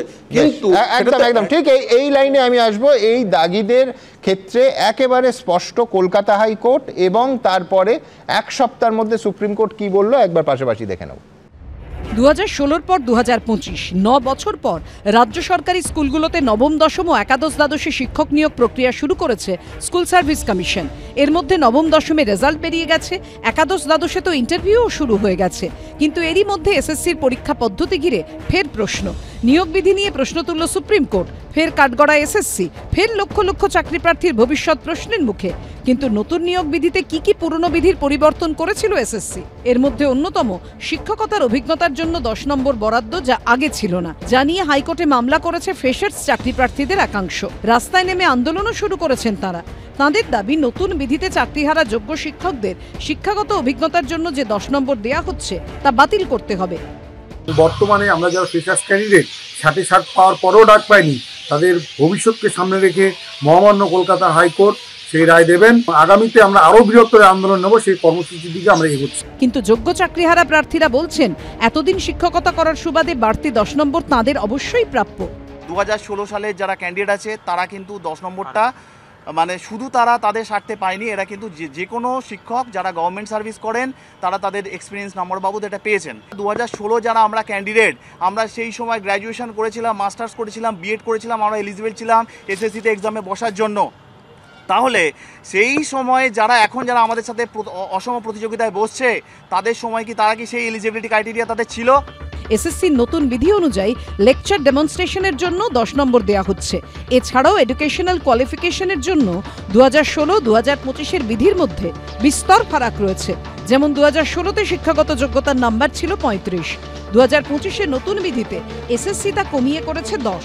2025 যে বিষয়ের জন্য প্রার্থী আবেদন করেছেন সেই বিষয়ে স্নাতক বা স্নাতকোত্তর স্তরে যেটায় বেশি নাম্বার রয়েছে তার ভিত্তিতেই স্কোর যোগ করা হয়েছে।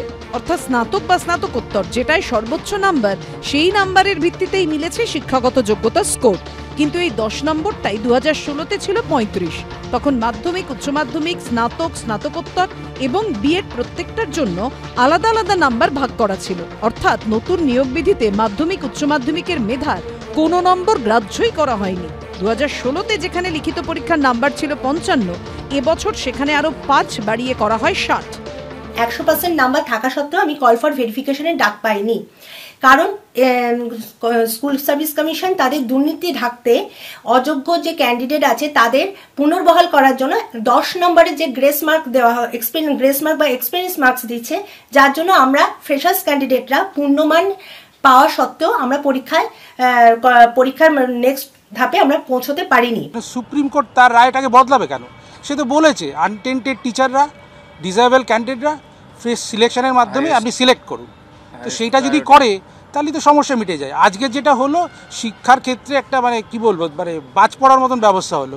স্কুলে টিচার নেই, হ্যাঁ কালো দিন, না পাবে ফ্রেশাররা চাকরি, না পাবে আনটেন্টেড টিচারদের সলিউশন। 2025 এসএসসিতে নবম, দশম ও একাদশ দ্বাদশ মিলিয়ে শূন্যপদ 35,000-এর বেশি। পরীক্ষার্থী ছিলেন প্রায় 5,25,000। সৌভিক মজুমদার, অনির্বাণ বিশ্বাস ও ঝিলম করঞ্জাইয়ের রিপোর্ট, এবিপি আনন্দ। দেখুন, সদিচ্ছা নিয়ে এত প্রশ্ন। আমার পরবর্তী বক্তা সজল ঘোষ। রাজ্য সরকার, এসএসসি সবাই ব্যর্থ, বিরোধীরা সব বলছে দুর্নীতিতে সবাই যুক্ত। কিন্তু দুর্নীতির তদন্তটা কে করছিল?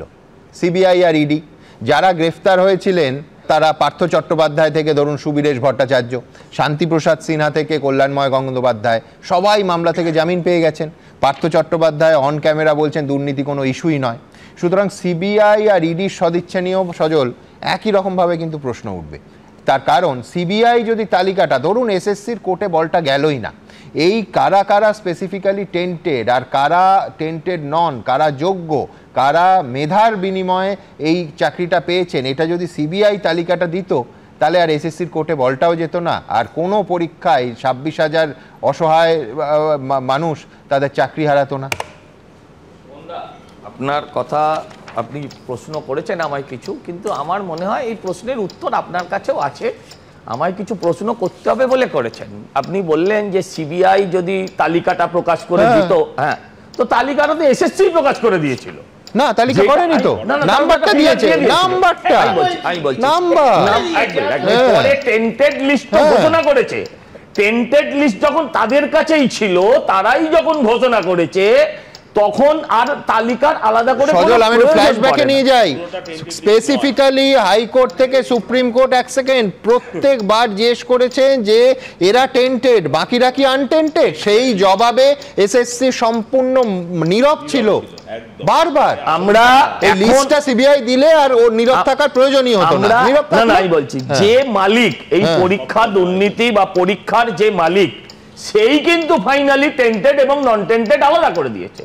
তার আগে তারা ফিগারও জানিয়ে দিয়েছিল, সেখানে সিবিআই এর আলাদা করে কিছু দেওয়ার ছিল বা আছে, এটা আপনি বিতর্ক করতে পারেন।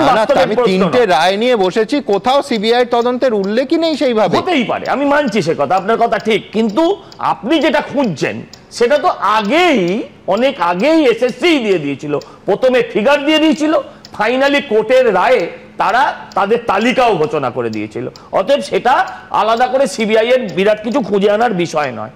আমি আপনাকে বলি যে দেখুন, বিষয়টা হচ্ছে আজকে এরকম, যেটা নিয়ে আমরা আগেও আলোচনা করেছি। আমি ব্যক্তিগতভাবে এখানেই দাঁড়িয়ে অনেকবার বলেছি, সরকার যাই করুক, সরকার চাকরি দেবে না, সরকার চাকরি দেবে না। তাকে নির্বাচন আসছে, লক্ষ্মী ভান্ডার প্লাস, লক্ষ্মী ভান্ডার প্রো দিতে হবে, সে চাকরি দেবে না। অত্যন্ত বুদ্ধিমত্তার সঙ্গে, এটা সাধারণ লোকেও জানে। যদি আমি 16 সালের পরীক্ষা আলাদা করতাম এবং যদি আমি 25 সালের পরীক্ষা আলাদা করতাম, তাহলে আজ এই সমস্যাই দাঁড়াতো না।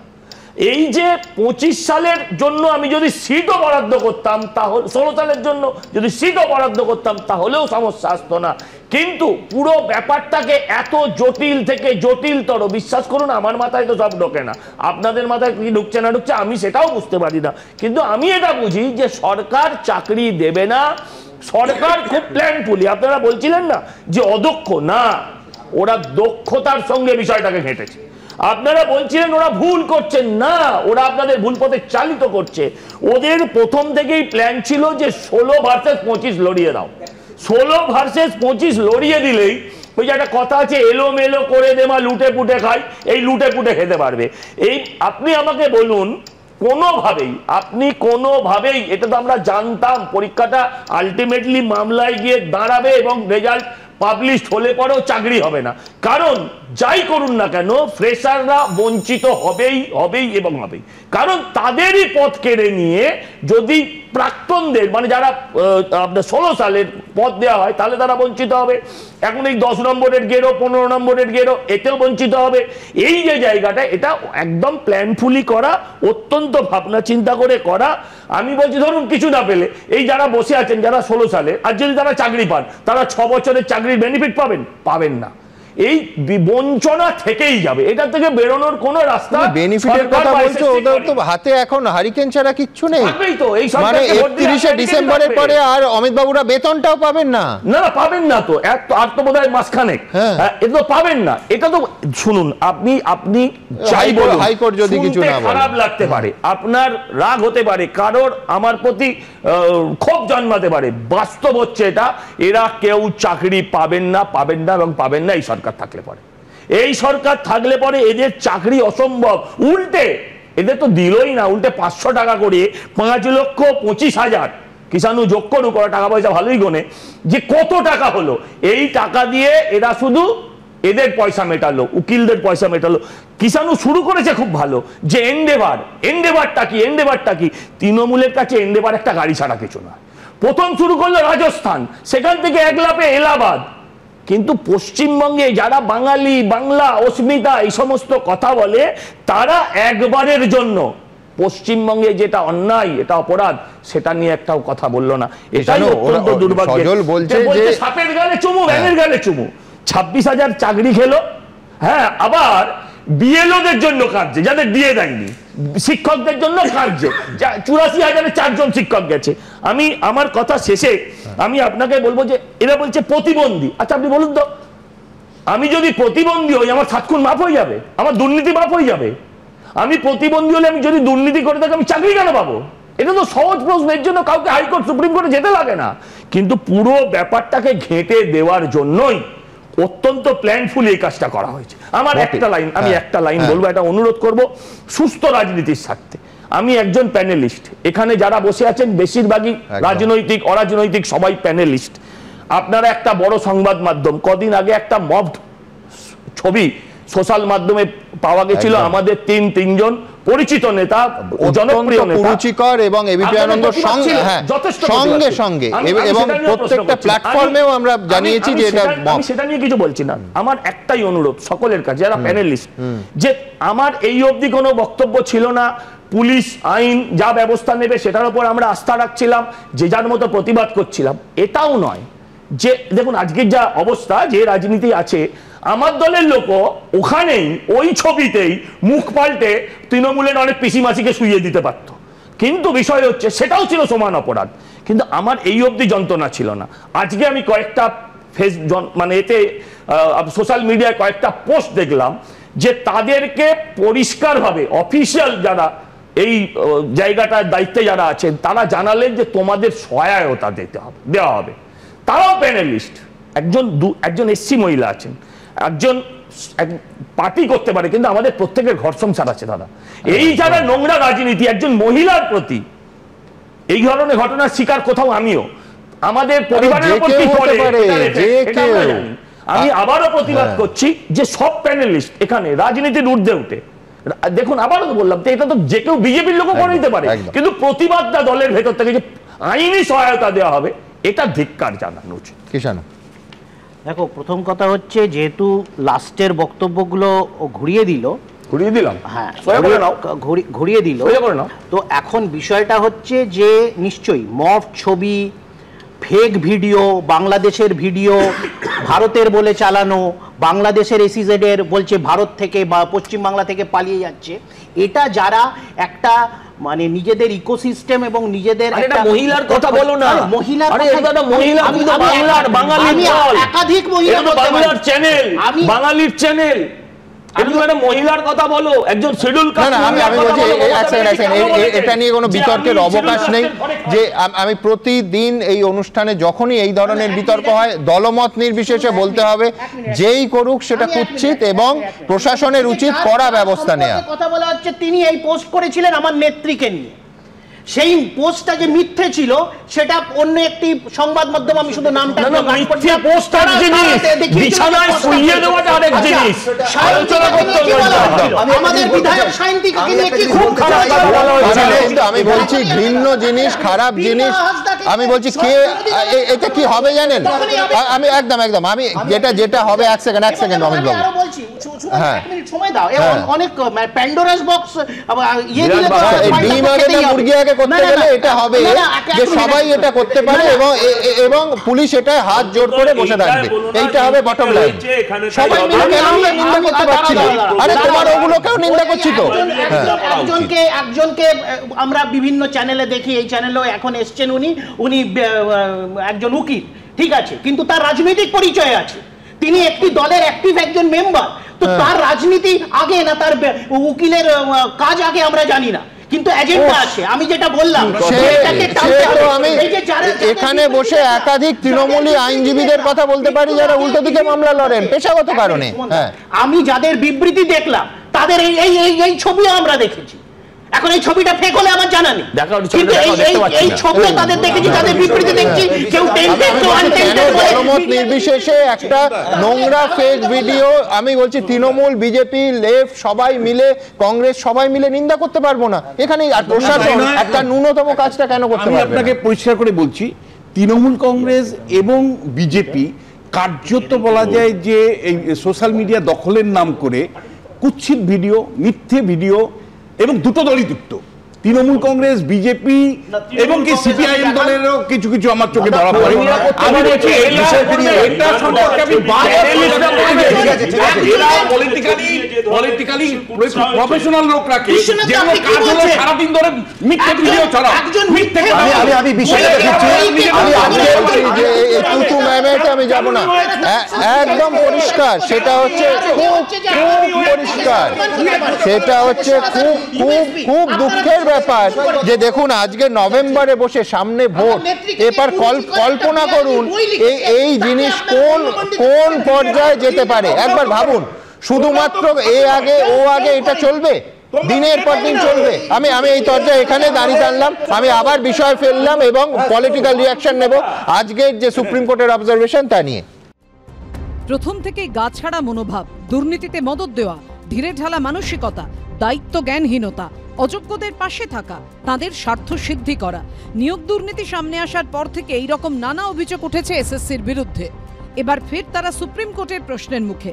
তাদের নতুন পরীক্ষা নিয়োগ বিধি নিয়ে এই প্রশ্ন তুলল দেশের সর্বোচ্চ আদালত। কিন্তু রাজনৈতিক মহলে এই প্রশ্ন উঠছে, এসএসসি কি জেনে বুঝেই বারবার ভুল করছে, যাতে অযোগ্যদের যখন চাকরি গেছে তখন যোগ্যরাও যাতে সহজে চাকরি না পায়? বিধি বদল করা হয়েছে, তার কারণ কি? যদি স্বচ্ছতার উপর নির্ভর করে পরীক্ষা হয় তাহলে যোগ্যরাই চাকরি পাবে, অযোগ্যরা পাবে না। সুপ্রিম কোর্টের নির্দেশকে সে কারণে অবমাননা করা হয়েছে। এই প্রক্রিয়াটা তৈরি করা হয়েছে এ কারণেই যাতে পুরো ব্যবস্থাটার মধ্যে জল ঢেলে কিছুদিনের জন্য চাকরি চোরেদের বাঁচানো যায়। কারণ অযোগ্যরা টাকা দিয়ে চাকরি কিনেছিল, তারা যদি চাকরি না পায় তারা তো তৃণমূল কংগ্রেসের নেতাদের ছাল ছাড়িয়ে ফেলবে, ভোটের আগে চরম উত্তেজনা তৈরি হবে। সেই জন্য এই পরিস্থিতি পরিকল্পিতভাবে তৈরি করেছে এসএসসি এবং পশ্চিমবঙ্গের তৃণমূল সরকার। এমন একটা ব্যবস্থাপনা এসএসসি তার বিধি নিয়মের মধ্যে করে রাখছে, ব্যবস্থাপনার মধ্যে করে রাখছে, যেখানে দুর্নীতি এবং অপদার্থতা যাতে কাউকে চাকরি দিতে না হয়, চাকরি দেওয়ার জন্য যে টাকা খরচ হয় সেই টাকাটা লুট করা যায়, চাকরি যাতে না দিতে হয় তার মতো ব্যবস্থাপনা করো এবং তারপর বলো যে অমুকে কেস করেছে অতএব চাকরি দিতে পারলাম না। যাতে চাকরি দিতে না হয় তার মতোই বিধি করে রেখেছে এসএসসি। পাল্টা বিরোধীদের আক্রমণ করেছে তৃণমূল।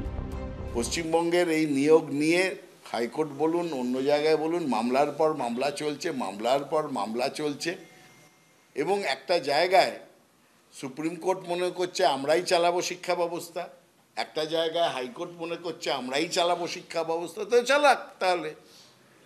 এইভাবে দখলদারি রাজ্যের যে কোনো বিষয়ে, এটা কিন্তু ভবিষ্যতের জন্য খুব খারাপ ইঙ্গিত দিয়ে রাখছে।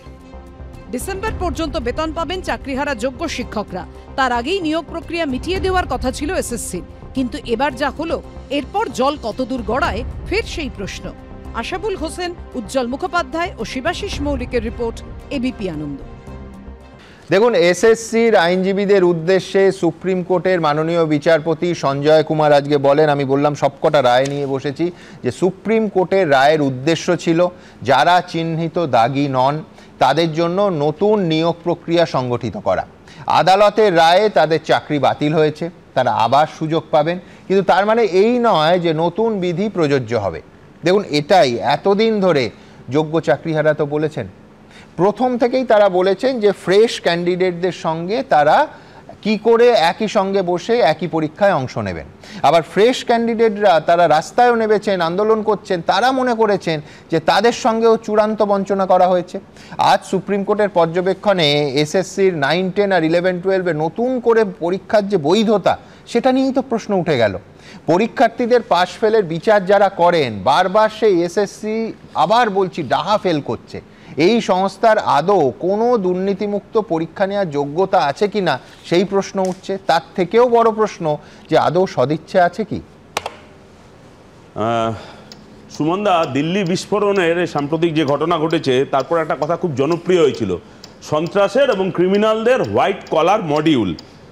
আর চাকরি চুরির ক্ষেত্রে তৃণমূলের চোরেদের এখন একটা এই হোয়াইট কলার মডিউল চালু হয়েছে, যারা এই ধরনের সমস্ত দুর্নীতি এবং এই ফাঁদগুলো তৈরি করবার জন্য কাজ করছে। আসলে বেঁকা ল্যাজ অত সহজে সোজা হয় না, 294টা সিট জিতলেও হয় না। হাইকোর্ট থেকে সুপ্রিম কোর্ট বারবার থাপ্পড় খাওয়ার পরেও ওই বেঁকা ল্যাজ সোজা হয় না। সুপ্রিম কোর্ট একরকম রায় দিল, আর এসএসসি রাজ্য সরকার নিজেদের মতন করে সেটা ইন্টারপ্রেট করে রিক্রুটমেন্ট চালু করে দিল, এটা মগের মুলুক নয়। আসলে এসএসসিটা একটা ঘুঘুর ভাষা, মানে স্কুল সার্ভিস কমিশন, আর রাজ্য সরকারটা হলো বদের ভাষা। তার পরিণতিতেই উনি সুপ্রিম কোর্টের নির্দেশে এত কাঠখড় পুড়িয়ে পরীক্ষা দিল, আবার নতুন করে ফর্ম ফিল আপ 500 টাকা করে তোলা হলো, পরীক্ষার্থীরা আতঙ্কের মধ্যে দিয়ে সেই পরীক্ষা দিল, সেটাও সুসম্পন্ন করতে পারলো না। এত অপদার্থ গভর্নমেন্ট, এই 44টা মামলা তারপরেও এই পরীক্ষার উপর হলো। কি এরা পরীক্ষা নিতে চাইছে? সুপ্রিম কোর্ট এই দাগিদের বিস্তারিত তালিকা দিতে বলেছিল, সেই তালিকা এখনো পর্যন্ত দিতে পারলো না। সুপ্রিম কোর্টকে উইচ হ্যান্ড করা হচ্ছে, এমনকি টাকা ফেরত দেওয়ার কথা হলো, সেই টাকাটাও তারা ফেরত দিতে পারলেন না। তারপরে সুপ্রিম কোর্টকে এখন টার্গেট করা হচ্ছে। আসলে যে কথাটা স্পষ্ট, এই যে টেইন্টেড পরীক্ষার্থীদের থেকে একটা চক্র এজেন্ট মারফত একেবারে কালীঘাট পর্যন্ত, এই যে যাদের থেকে হাজার হাজার লক্ষ লক্ষ কোটি টাকা তোলা হয়েছে, সেই টেইন্টেড প্রার্থীদের চাকরি বাঁচাবার জন্য এই ধরনের ফন্দি সেটা তৈরি করা হয়েছে। শুধু প্রাথমিক উচ্চ প্রাথমিকে সিবিআই ওরা রিপোর্ট দিয়েছে, কিছু করতে পারেনি। 1,500 কোটি টাকার উপর দুর্নীতি হচ্ছে। এসএসসিতে এই টাকার পরিমাণটা আরো কয়েক হাজার কোটি টাকা, মানে এই টাকার ব্যাপারটা। আর এই গভর্নমেন্ট চাকরি দিতে চায় না, কারণ ফিনান্সিয়াল লায়াবিলিটিস নেওয়ার মতন অবস্থা গভর্নমেন্টের নেই। মদের ওপর গভর্নমেন্ট চলছে, যারা মদ খায় তারা সবাই মাতাল নয়, মদ যাদের খেয়ে নিচ্ছে তারা মাতাল। মাতালরা গভর্নমেন্ট চালাচ্ছে, তাহলে কি করে দাঁড়িয়ে চাকরি দেবে? গভর্নমেন্টের সেই ফিনান্সিয়াল লায়াবিলিটিস দেওয়ার জায়গা নেই। আর সরকার চাকরি চুরি দেবে, আর তার জন্য 2016, 2025 তাদের মধ্যে লড়িয়ে দেওয়া হবে, এবং এই চাকরি প্রার্থীদের ওপর সরকারের চাকরি চুরির দায় সেটা চাপিয়ে দেওয়া হবে। হাইব্রিড মডেলের কথা আসছিল, এই হাইব্রিড মডেলের তো প্রয়োজনই হতো না যদি 2016 পরীক্ষার্থীদের নিয়ে একটা পরীক্ষা নিত, আর 2025-এর ফ্রেশ ক্যান্ডিডেটদের নিয়ে একটা আলাদা পরীক্ষা নিত, তাহলেই তো লেখা চুকে যেত। হ্যাঁ, কিন্তু এই সাজেশনটা তোমরা রাজনৈতিকভাবে এর আগে তো সরকারকে দিতে পারতে, আন্দোলনে নামতে পারতে। সরকার শোনার মতন জায়গা আছে নাকি? সুপ্রিম কোর্টে বিকাশ রঞ্জন ভট্টাচার্য থেকে শুরু করে অন্যান্যরা রাস্তার লড়াইতে আমরা বারবার বলেছি, সরকার এটা শুনবার জায়গা নেই। আসলে সরকার চাকরিটা দিতে চায় না, বরঞ্চ এই মাইনের টাকা খেলা মেলা তোলাতে উড়িয়ে দিলে সরকারের অনেক লাভ, এটা সরকারের পরিকল্পনা। সুপ্রিম কোর্টের রায় নাকি মানে তারা বুঝতেই পারেনি। আরটিআই করে জানা গেছিল যে 65 কোটি টাকা আইনজীবীদের পিছনে, আমাদের ট্যাক্সের টাকা, এই আইনজীবীদের পিছনে খরচা হয়েছে, রাজ্য সরকার খরচা করেছে শুধুমাত্র এই দুর্নীতির মামলায় সেটাকে ব্যবহার করবার জন্য। আর আপনি বলছেন যে শুধুমাত্র আসলে যোগ্য অযোগ্য তালিকাটা দিতে পারলো না। আজকে হাইকোর্ট সুপ্রিম কোর্টকে দায়ী করা হচ্ছে। কবে থেকে হাইকোর্ট সুপ্রিম কোর্ট বলেছিল এই অযোগ্য যোগ্য প্রার্থীটা তালিকাটা আলাদা করে দিতে? সরকার বললো আমরা এটা পারবো না। চোর তৃণমূল, সৎ তৃণমূল আলাদা করা যেতে পারে না, কিন্তু এটা করার কি এমন কঠিন ব্যাপার? আর শুধু অযোগ্য প্রার্থীরাই এই 2025-এর পরীক্ষায় বসেছে এরকম নয়। এই যে যাদেরকে শিক্ষকতার অভিজ্ঞতার মার্কস দেওয়া হয়েছে, স্বাস্থ্যকর্মী তিনিও অভিজ্ঞতার মার্কস পেলেন। কি করে মার্কস পেলেন? 1997 সালে জন্ম, তিনিও 5 বছর অভিজ্ঞতার মার্কস পেয়ে গেলেন। এখানেই মনে হচ্ছে, এখানেই বোঝা যাচ্ছে যে এর মধ্যেও অনেক ঘুঘুর বাতা রয়েছে। আসলে এই দুর্নীতি চুরির টাকা আড়াল করতে যত ধরনের ফন্দি ফিকির তৈরি করা যায়, তৃণমূলের গভর্নমেন্ট এসএসসি মিলেমিশে সেটা করছে। এখন বিষয়টা মানে একটা হিন্দিতে কথা আছে যে 100 ইঁদুর খেয়ে বেড়াল হজ যাত্রায় যাচ্ছে। তো এখন একটা ধর্মকে অপমান করলো, কিন্তু একটা ধর্মকে অপমান করলো, ইঁদুরকে হজ যাত্রায়। সরি, এটা প্রবাদ। যাই হোক, আমি একটা কথা বলছি। একটু আগে আমার মানে ইনি বললেন, এনার আগে যে বক্তব্যটা দিলেন, এই মাসেই শুরুর দিকে সুপ্রিম কোর্টে একটা কেস উঠেছিল এই রিলেটেডই। তখন ওটা টেন্টেডদের তরফ থেকে উঠেছিল, টেন্টেডরা। ওখানে বলা হয়েছিল যে আমরা কাকে টেন্টেড, আপনি নিজেকে আনটেন্টেড বললেই তো আমরা মানবো না, সিবিআই যা রিপোর্ট দিয়েছে তার বেসিসেই টেন্টেড আনটেন্টেড নির্ধারণ করব, আমরা আনটেন্টেড টেন্টেড নির্ধারণ করার কেউ নয়। সুপ্রিম কোর্টের বক্তব্য এই মাসের শুরুর দিকের কথা বলছি। তাহলে যখন সিবিআই লয়ার সুপ্রিম কোর্টে দাঁড়িয়ে বলল যে এই ওএমআর জেনুইন, আনটেম্পার্ড, আনঅল্টার্ড, তার ডাটার ভিত্তিতে কেন সুপ্রিম কোর্ট সরকারকে, এসএসসিকে বাধ্য করলো না যে লিস্টটা আপনি পরীক্ষার পরে বলছেন যে আরো ডিটেল সহ দিন, আরো টেন্টেডরা চিহ্নিত হোক? তাহলে আনটেন্টেডদের কেন পানিশ করলেন? বিচার ব্যবস্থা নিয়ে প্রশ্ন উঠবে না? না আমার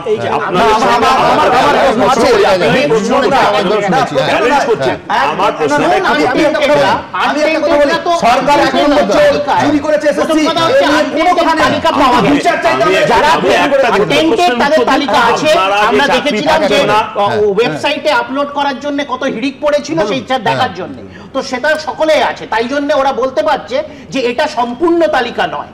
তার মানে একটা তালিকা আছে বলেই সেটার ভিত্তিতে মন্তব্য করতে পারছে। আচ্ছা, এই তালিকার মধ্যে যদি আমি দেখি অসীম কুমার মৃধা বিজেপি নেতা, তার তাহলে আবার বৃষ্টি মুখার্জি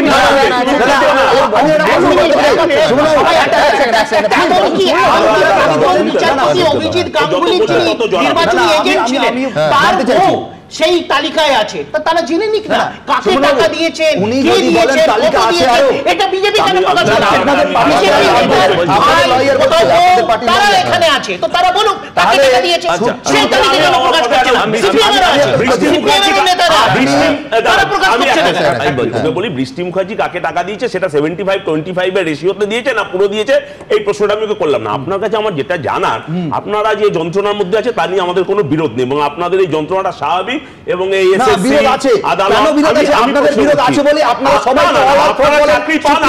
আপনারা চাকরি পেলে আমাদের কোনো লস হবে না, লস হবে সরকারে।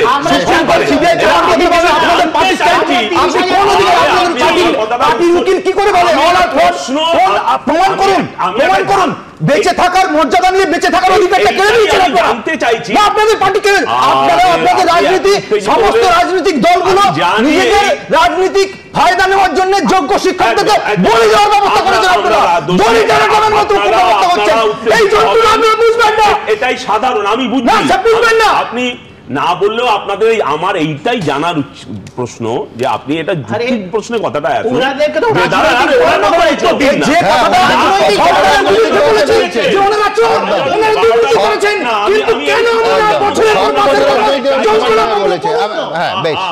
আমি পরবর্তী বক্তার কাছে যাব।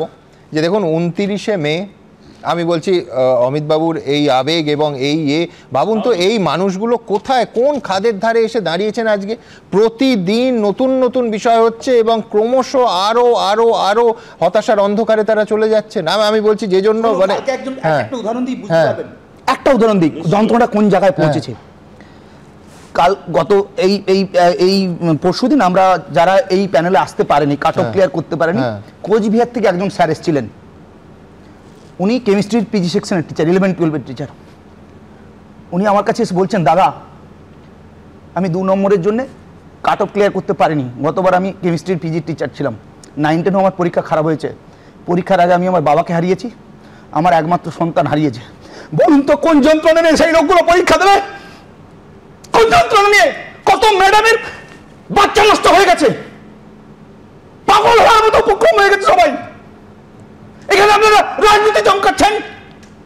বাংলা সন্তান নয় আমরা, আমাদের কথা কে ভাববে? বিচার ব্যবস্থা ভাবছে না, রাজ্য সরকার ভাবছে না, এসএসসি ভাবছে না, কোথায় যাবো আমরা? আর রাজনৈতিক দলগুলো বলেছে অল আর ফ্রড, ন্যূনতম সম্মান নিয়ে বাঁচার অধিকার কেড়ে নিচ্ছেন আপনারা। আর আমার ছোট ছোট ভাই বোন সন্তান আমাদের ছাত্রছাত্রীদের সঙ্গে লড়িয়ে দিচ্ছেন আমাদেরকে। তারা আমাদেরকে দিন রাত হোয়াটসঅ্যাপ ফেসবুকে অপমান করছে। তাদেরকে আমরা ক্লাসে পড়িয়েছি, তাদের সঙ্গে তো আমাদের লড়াই কোনো ছিল না। বিচার ব্যবস্থা দায় এড়াতে পারে না, রাজ্য সরকার দায় এড়াতে পারে না। আমি বুঝি না, আমি রাজনীতি বুঝি না, আমি বিচার ব্যবস্থা বুঝি না, আমি ন্যায় বিচার চাই। একজন যোগ্য মানুষের এই ক্ষোভের সত্যি কথা বলতে কোনো উত্তর নেই। এবং ঠিক একই রকম ক্ষোভ আপনারা দেখেছেন যে এই যাদের ছাত্রছাত্রী বলছেন এবং তাদের অতিরিক্ত শূন্যপদ করে একেবারে ফ্রেশ ক্যান্ডিডেটদের সঙ্গে বসানো হয়েছে। আমি বলছি কোনো পক্ষই তো শেষ পর্যন্ত এই গোটা আজকের বিষয়টা সবটা অনিশ্চয়তার মধ্যেখানে দাঁড়িয়ে গেল।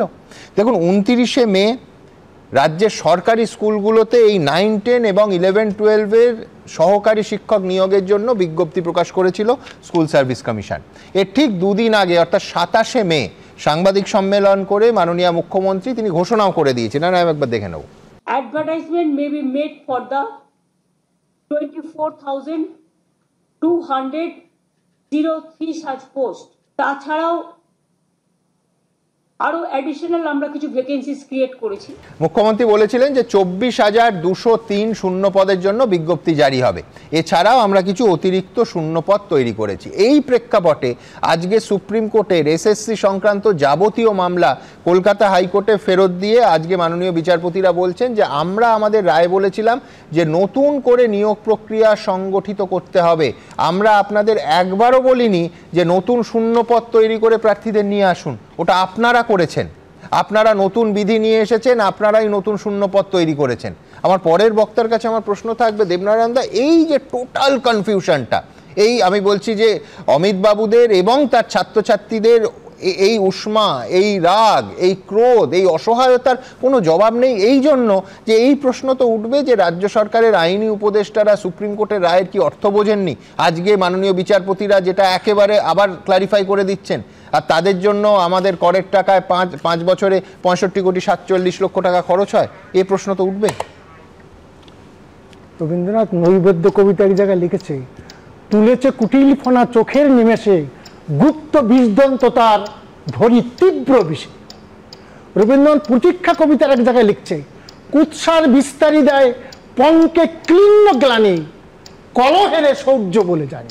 আচ্ছা, কুৎসাটা কেন আজকে যে আরে ওই বিষে এই মানুষগুলো জর্জরিত হয়েছে, ছটফট করছে, দেখলেন তো? না সত্যি, কিন্তু আমার বক্তব্য হচ্ছে সরকার মে মাসে বিবৃতি দিল। একটা জিনিস মনে রাখবেন, মে থেকে ডিসেম্বর পর্যন্ত 8টা মাস সরকার কি চেয়েছে? শুধু যারা নন টেন্ডার তাদের চাকরি তো থাকবে, আরো কিছু নতুন চাকরি পাক। অত কম সময়ের মধ্যে দুটো পরীক্ষা নেওয়া সম্ভব নয়, কারণ 8টা মাসের মধ্যে। না শুনুন, সরকার কি চেয়েছে?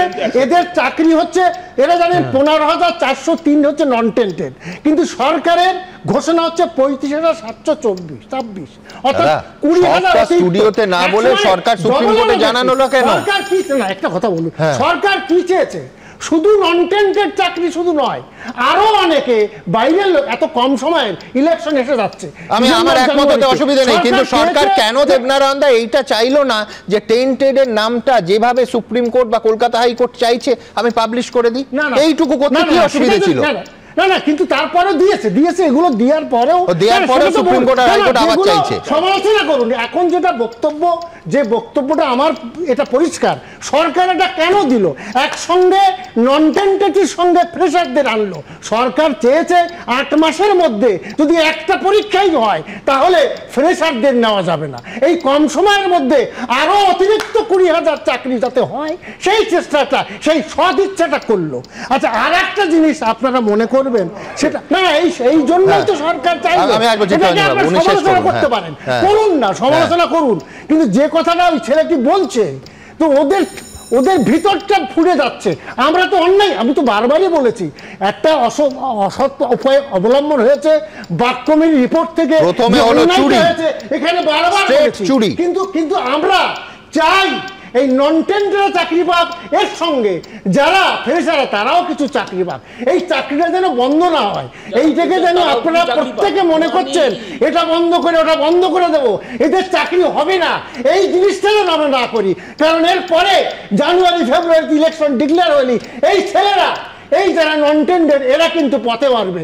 সুতরাং এমন কিছু করুন, আমরা সরকারের সদিচ্ছা হোক অসিচ্ছা হোক, কিন্তু 20,000, 15,000-এর পরেও আরো 20,000 চাকরি সরকার চেষ্টা করছে।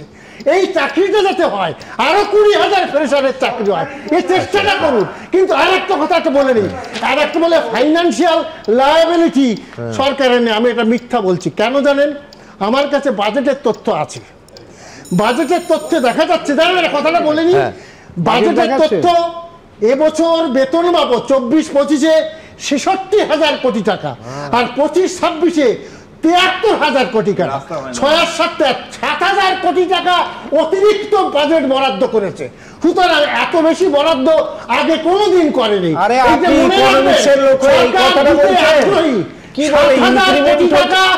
বছরের জন্য অতিরিক্ত বলে আপনি সমালোচনা করতেই পারেন, কিন্তু অর্থনীতি ছাত্র হিসাবে আমি যেটা বলবো, শুধু অর্থনীতি ছাত্র হিসাবে যেটা বলবো, সরকারের সদিচ্ছা আছে।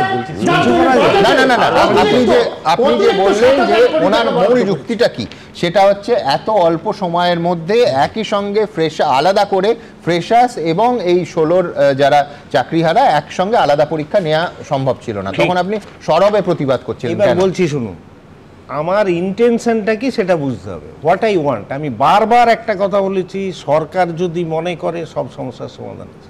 দেখুন, পরীক্ষা দিল, 2 জন টেন্টেডকে ঢুকিয়ে দেওয়া হলো, এক্সেপশন কি চা হচ্ছে, ফিজিক্যালি চ্যালেঞ্জড। এটা উদ্দেশ্য প্রণোদিত নয়, বিশ্বাস করতে হবে। একজন যদি ফিজিক্যালি হ্যান্ডিক্যাপ খুন করে, খুন থেকে মাপ পেয়ে যাবে? আমি তো ইচ্ছে করে আরো করে রেখেছি, তার অপশন অনেক আলাদা আছে। ও ঠিক করে দেখেছে যদি ফার্স্টটা না ওয়ার্ক করে সেকেন্ডটা লাস্ট পয়েন্ট এসে টেন্টেড এসে আটকাবে। He has done it intentional. আমি এটা খুব দায়িত্ব নিয়ে বলছি। আমি যাব। এবং শুনুন, আমার একটা অ্যাড করে দিই। আমি হিসাব করে দেখলাম 50,000 টাকা করে মাইনে হলে 26,130 কোটি টাকা মাসে দিতে হবে। আমি যদি 65 কোটি টাকার খরচ করে যদি 6 মাস আটকে দিতে পারি, আরে বাজেট ওটা প্রপোজ বাজেট, রিভাইজ করেন না বাজেট, আমরাও বুঝি।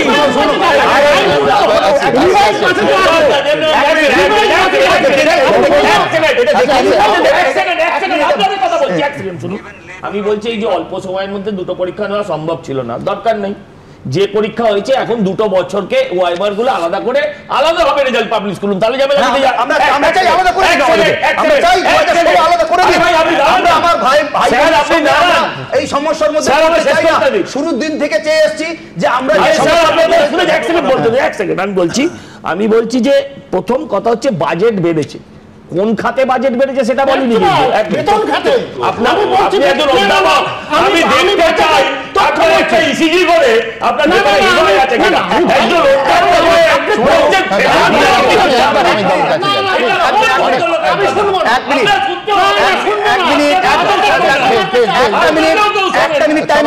আমি সুপ্রিম কোর্টের লাইভ হিয়ারিং এর একদম ক্লিপিংস চালাচ্ছি, যেখানে আমি আচ্ছা অডিওটা শুনে আপনি কি শুনেছেন বলুন। যেটা আমি বলেছি সেটাই বলছি যে সুপ্রিম কোর্ট বলে দিয়েছে অল টেন্টেন্স আর আউট, অল টেন্টেন্স আর আউট। সুপ্রিম কোর্ট বলছে, আপনি কি করে বারবার বলছেন আরো আছে? তাহলে আপনি যান সুপ্রিম কোর্টে। আর অলার ফোর্ট বলে আমাদেরকে জীবন জীবিকা আমাদের মান সম্মান নিয়ে সমাজে কলিমালিপ্ত করছে বারবার। একসাথে ফ্রেশার্স এবং পুরনোদের নেওয়া হলো, তাহলে শূন্য পদের সংখ্যাটা বাড়ালো না কেন? পরীক্ষা বাজে পরীক্ষা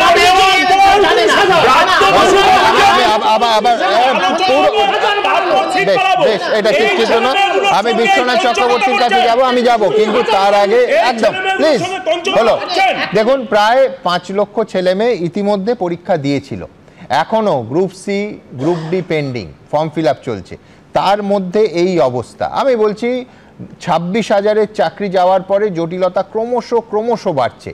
আমি বিশ্বনাথ চক্রবর্তীর কাছে আসবো। কোনো মানে আমি বলছি অমিতবাবু এবং তার ছাত্রছাত্রী কোনো পক্ষে কোথাও আশার আলো কি আছে? সব রাজনীতি দূরে সরিয়ে রেখে কোনো আশার আলো দেখা যাচ্ছে? যে বিতর্কটা হচ্ছিল কোর্টকে নিয়ে, কোর্টে যাওয়ার আগে মানে এই পরীক্ষার অমিতবাবুরা কিন্তু রাজ্য সরকারের কাছে বারবার গেছেন, গিয়ে বলেছেন যে আমাদের পরীক্ষাটা আলাদা করে নিন আর নূতনদের পরীক্ষাটা আলাদা করে নিন। এই অমিতবাবুরাই গেছেন, এখানে বসে আছেন।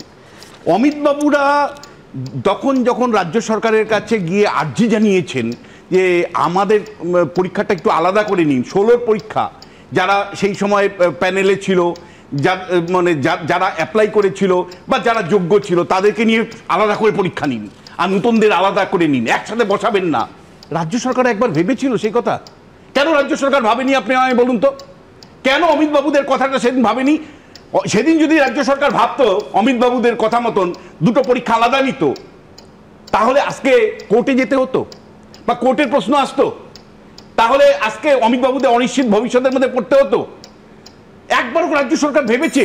রাজ্য সরকার প্রথম থেকেই ইয়েটা ছিল যে একটা গোলমাল তৈরি করো। খুব পরিষ্কার করে আমি বলতে চাই যে রাজ্য সরকার বারবার যে পজিশনটা নিয়েছে সেটা হলো যে ভাই কাকড়ের আর ইয়ের মধ্যে চালের মধ্যে তফাৎ করা যাবে না একেবারে। আমি বলছি Rawls, John Rawls a theory of justice বইয়ে তার যে অরিজিনাল পজিশন, অর্থাৎ একেবারে ন্যায় বিচারের প্রাথমিক অবস্থা যদি দেখেন, তাহলে একটা সরকার বা তার সংস্থা নিয়োগ করবে, স্বচ্ছভাবে নিয়োগ করবে। আপনি এই তৃণমূল কংগ্রেসের সরকার যখন এসছে ক্ষমতায়, প্রথম থেকেই অরিজিনাল পজিশনটা দেখেন, আপনি দেখবেন সবসময়ই তারা চেয়েছে যে দুর্নীতির মাধ্যমে নিয়োগগুলো করুক। একের পর এক তৃণমূল নেতা যখন দুর্নীতির দ্বারা মধ্য দিয়ে চাকরিগুলো দিচ্ছিল, মমতা বন্দ্যোপাধ্যায়ের প্রশাসন কি করছিল? কেন মমতা বন্দ্যোপাধ্যায়ের প্রশাসন তখন সাড়া দেয়নি? অরিজিনাল পজিশন যদি আপনি দেখেন, তাহলে যখন এসএসসি এই অমিত বাবুরা যখন দিনের পর দিন গিয়ে বলেছে যে আমাদের প্রতি অন্যায় হচ্ছে, অনেক প্যানেলিস্ট যখন মিছিল করেছেন, মিটিং করেছেন যে আমাদের প্রতি অন্যায় হচ্ছে, র্যাঙ্ক জাম হচ্ছে, তখন মমতা বন্দ্যোপাধ্যায় কেন একটা সাড়া দেয়নি? অরিজিনাল পজিশনটাই হলো সরকারের যে দুর্নীতির পাহাড় বানাবো। আপনি অবস্থাটা দেখুন যে আজকে 65 কোটি টাকার উকিল আপনি নামিয়েছেন, 65 কোটি টাকা ব্যয় করেছেন 5 বছরে। প্রশ্নটা হচ্ছে উকিল ইন্টারপ্রিটেশন দিতে পারলো না কেন? এতগুলো মানুষের মানে ভবিষ্যৎ যুক্ত আছে, সেখানে আপনার কোটি কোটি টাকা পাওয়া যে উকিলগুলো আমাদের টাকা দিয়ে উকিল পুষছেন, সেই উকিলরা কেন সঠিক ইন্টারপ্রিটেশন দিতে পারলো না? এবং একই সাথে আমার প্রশ্ন, মমতা বন্দ্যোপাধ্যায় নেতাজি ইন্ডোর স্টেডিয়ামে দাঁড়িয়ে বলেছিলেন আমার plan A, plan B, plan C, plan D আছে, আপনার প্ল্যানগুলো কোথায়? কেন আপনার প্ল্যানগুলো ছিল কার্যকারী হলো না? এই প্রশ্নটা বারবার আসবে যে যে প্রাতিষ্ঠানিক দুর্নীতি আপনি করেছেন তার রিয়াকশন কি আসছে? 3 বছর প্রায় জেল খেটেছে শিক্ষামন্ত্রী, তার দপ্তরটা গিয়েছিল জেলে। সে যখন বেরিয়ে আসছে সাংবাদিকদেরকে বলছে দুর্নীতি কোনো ইস্যুই না। আপনি ভাবুন কোথায় আমরা গেছি, দুর্নীতি কোনো ইস্যুই না বলছে। এবং বাস্তব ক্ষেত্রেও দেখতে পাচ্ছি আমরা দুর্নীতিকে তুড়ি মেরে দিয়ে একটার পর একটা নির্বাচনে জয়ী হচ্ছে। 2026-এ হয়তো চমৎপ্রদ একটা রেজাল্ট হলো, তারপরে অনেকেই কিন্তু বিজয়মালা পরিয়ে দিবেন মমতা বন্দ্যোপাধ্যায়কে, বহু বুদ্ধিজীবী চলে যাবেন বিজয়মালা পড়াতে। কিন্তু তাই বলে মমতা বন্দ্যোপাধ্যায়ের যে কলঙ্ক, যে দুর্নীতির কলঙ্ক তার মধ্যে মাথার মধ্যে লেগেছে, তার সরকারের বিরুদ্ধে মানে সরকারের বিরুদ্ধে নেমে লেগেছে, সেই দুর্নীতির থেকে আপনি মুক্তি পাবেন? বাঙালি জীবনে অবশ্যই বাঙালির আমরা দরিদ্র ছিলাম, আমরা সেইভাবে গুজরাটি বা মারাঠিদের মতন অত হয়তো অর্থবান ছিলাম না, কিন্তু আমাদের একটা বিবেক ছিল। আমরা অতটা দুর্নীতিগ্রস্ত কখনোই কেউ বলতে পারবে না। আমাদের শিক্ষার মধ্য দিয়ে আমরা সারা পৃথিবীকে প্রভাব বিস্তার করেছি। আমাদের রবীন্দ্রনাথ থেকে অমর্ত্য সেন প্রত্যেকেই শিক্ষার উপর দাঁড়িয়ে থেকে আমাদের বিশ্ব প্রতিষ্ঠা পেয়েছে, বাঙালিকে প্রতিষ্ঠা করেছে। আর সেই শিক্ষা ব্যবস্থাকে মমতা বন্দ্যোপাধ্যায় দিনের পর দিন অবহেলা করেছেন, দিনের পর দিন বাজারে বিক্রি করেছে তার নেতারা শিক্ষার পদগুলোকে। কেন অমিত মুদ্রা যেদিন গিয়েছিল যে হুজুর মানে সরকারকে গিয়ে যখন বলেছিল যে আমরা যারা 2016 ক্যান্ডিডেট আমাদের পরীক্ষা ওদের ওই নূতনদের সাথে নেবেন না, সেদিন কেন বার্তা বসুরা মানেননি? কেন শিক্ষা দপ্তর মানেনি? নতুন করে রুল তৈরি করলেন, কে আপনাকে এখতিয়ার দিল? নতুন করে রুলের উপর ভিত্তি করে আপনি পরীক্ষা নিচ্ছেন, সুপ্রিম কোর্ট কি সেই অধিকার আপনাকে দিয়েছে? কিসের ভিত্তিতে আপনি নিচ্ছেন? আজকে যেই মানে নতুন এবং পুরনোদের মধ্যে আপনি সংঘাত বাঁধালেন, শুধু তাই নয়, নতুন যে ছেলে পেলেগুলো কত নতুন বলতেও আমার খারাপ লাগে, আমার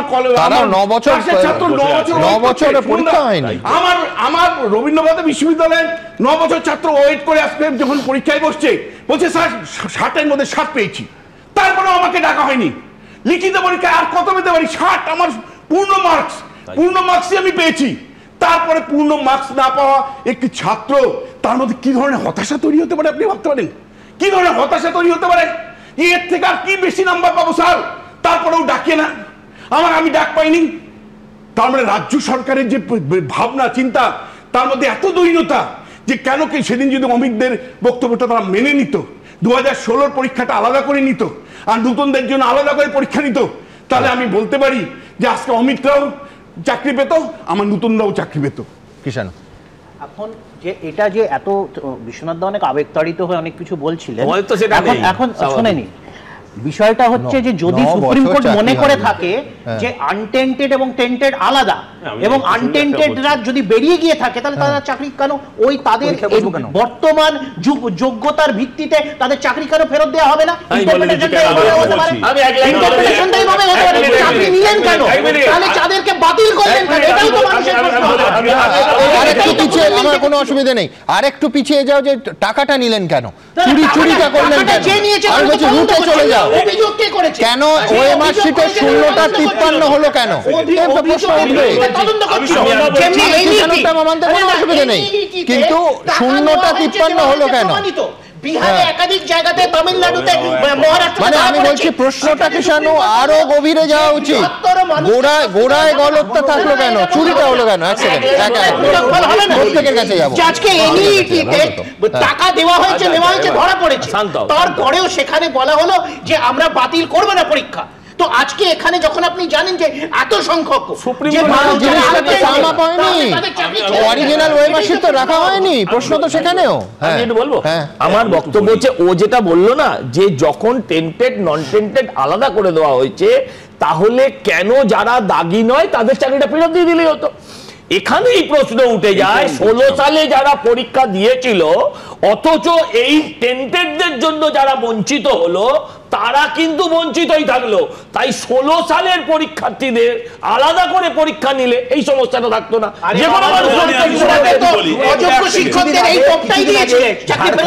কিছুদিন আগে ঝাড়খণ্ড এবং উত্তরপ্রদেশে দুটো রায় এসছে। ইভেন বীরভূম ডিস্ট্রিক্টের, বীরভূম জেলার দমকল অপারেটরের কদিন আগে একটা জাজমেন্ট এসছে যে প্রতিষ্ঠানের অপদার্থতার জন্যে, দুর্নীতির জন্যে যারা ক্যান্ডিডেট তাদেরকে পানিশ করা যায় না, তাও চাকরি করার এত বছর পরে। তাহলে সুপ্রিম কোর্ট কি নিজের জাজমেন্টকেই টাইম টু টাইম কন্ট্রাডিক্ট করছে না? এটা বাংলা বলে কি আমরা এই জাজমেন্ট পেলাম? এটা কি অন্য কোনো স্টেট হলে অন্য রকম জাজমেন্ট হয়? কি সংঘাতটা শুরু করানোর একটা চেষ্টা হলো গভর্নমেন্টের পক্ষ থেকে যে 2016 যারা পুরনো ক্যান্ডিডেট, নতুন ফ্রেশার, তাদের সঙ্গে প্রতিযোগিতায় কি করে পারবে। এখন দাঁড়িয়ে সেটা গোটাটাই নতুনদের সঙ্গে আবার পুরনোদের সংঘাতের জায়গাটা অন্য হয়ে গেল এবং সেখানে অভিজ্ঞতা এখন সবাই একসঙ্গে অনিশ্চয়তার সামনে দাঁড়িয়ে দিল গভর্নমেন্ট। এক এক সময় গালি দিচ্ছে। আমার কথা হলো যে দুর্নীতিটা হলো সুপ্রিম কোর্ট সেখানে হস্তক্ষেপ করলো। রাজ্য সরকার এবং এসএসসি কেন যারা যোগ্য তাদের মধ্যে কেউ আনটেন্টেড নেই এই তালিকাটা দিয়ে দিত। 1996 সালে অবরুদ্ধ মেদিনীপুর জেলাতে 2200 শিক্ষককে বেআইনিভাবে নিয়োগ করেছে পরীক্ষা। আমি কাউকে আর শেষ করতে হবে না, দ্রুত একবার দেখাবো যে একটার পর একটা, এই একটা পরীক্ষা নয়, প্রত্যেকটা পরীক্ষায় কেন বারবার এই বিতর্ক এবং এই দুর্নীতির অভিযোগ উঠবে, এটাও তো একটা প্রশ্ন। তারপর আমি আসবো রাজনীতি সরিয়ে রেখে হোয়াট নেক্সট, কিভাবে এখনো কোনো রাস্তা খোলা আছে কিনা। আমার একটা সাজেশন আছে, নিঃসন্দেহে সম্পূর্ণ আমরা আইনের কিচ্ছু বুঝি না, কিন্তু সে নিয়ে আলোচনা করব। তার আগে দেখাবো যে প্রত্যেকটা পরীক্ষা কেন এইভাবে হোঁচট খেয়ে খেয়ে এগোতে হবে এ রাজ্যের ছেলে মেয়েদের। দেখুন, একটা সময়ে সরকারি স্কুলে শিক্ষকতা মানে ছিল বাড়তি সম্মান, কিন্তু গত কয়েক বছরে এই পেশায় বারবার লেগেছে দুর্নীতির কালির ছিটে। সৌজন্যে নিয়োগ দুর্নীতি, ক্লাসরুম ছেড়ে শিক্ষকদের বসতে হয়েছে পথে, খেতে হয়েছে লাথি থেকে লাঠি। প্রাথমিক থেকে শুরু করে নবম, দশম, একাদশ, দ্বাদশ কিংবা গ্রুপ সি, গ্রুপ ডি, একের পর এক নিয়োগে উঠেছে ব্যাপক দুর্নীতির অভিযোগ। যে চাকরির জন্য তরুণ তরুণীরা দিনরাত এক করে প্রস্তুতি নিয়েছিলেন, কোটি কোটি টাকার বিনিময়ে সেই চাকরি বিক্রি করা হয়েছে অযোগ্যদের। তার খেসারত দিতে হয়েছে সেই যোগ্যদেরই, কারণ আদালতের রায়ে এসএসসি 2016 সালের গোটা প্যানেলই বাতিল হয়েছে। অযোগ্যদের পাশাপাশি চাকরি হারিয়ে পথে বসতে হয়েছে যোগ্য প্রার্থীদেরও। এখানেই শেষ নয়, খাড়া ঝুলছে প্রাথমিকের 32,000 চাকরির ওপরেও। নিয়োগ দুর্নীতি মামলাতে প্রাথমিকের এই 32,000 চাকরি বাতিলের নির্দেশ দিয়েছিলেন কলকাতা হাইকোর্টের তৎকালীন বিচারপতি অভিজিৎ গঙ্গোপাধ্যায়। পরে সেই মামলা সুপ্রিম কোর্ট ঘুরে ফের হাইকোর্টে আসে। সম্প্রতি শুনানি শেষ হয়েছে, যে কোনো দিন রায় ঘোষণা হবে, তারপরই বোঝা যাবে প্রাথমিকের ওই 32,000 চাকরি থাকবে না যাবে। আর এখানেই বিরোধীরা প্রশ্ন তুলছে, এ রাজ্যে চাকরি প্রার্থী এবং চাকরিজীবীদের এত অনিশ্চয়তার মধ্যে কেন দিন কাটাতে হয়? সরকার কেন চাকরির একটা পরীক্ষাও ত্রুটিমুক্তভাবে নিতে পারে না?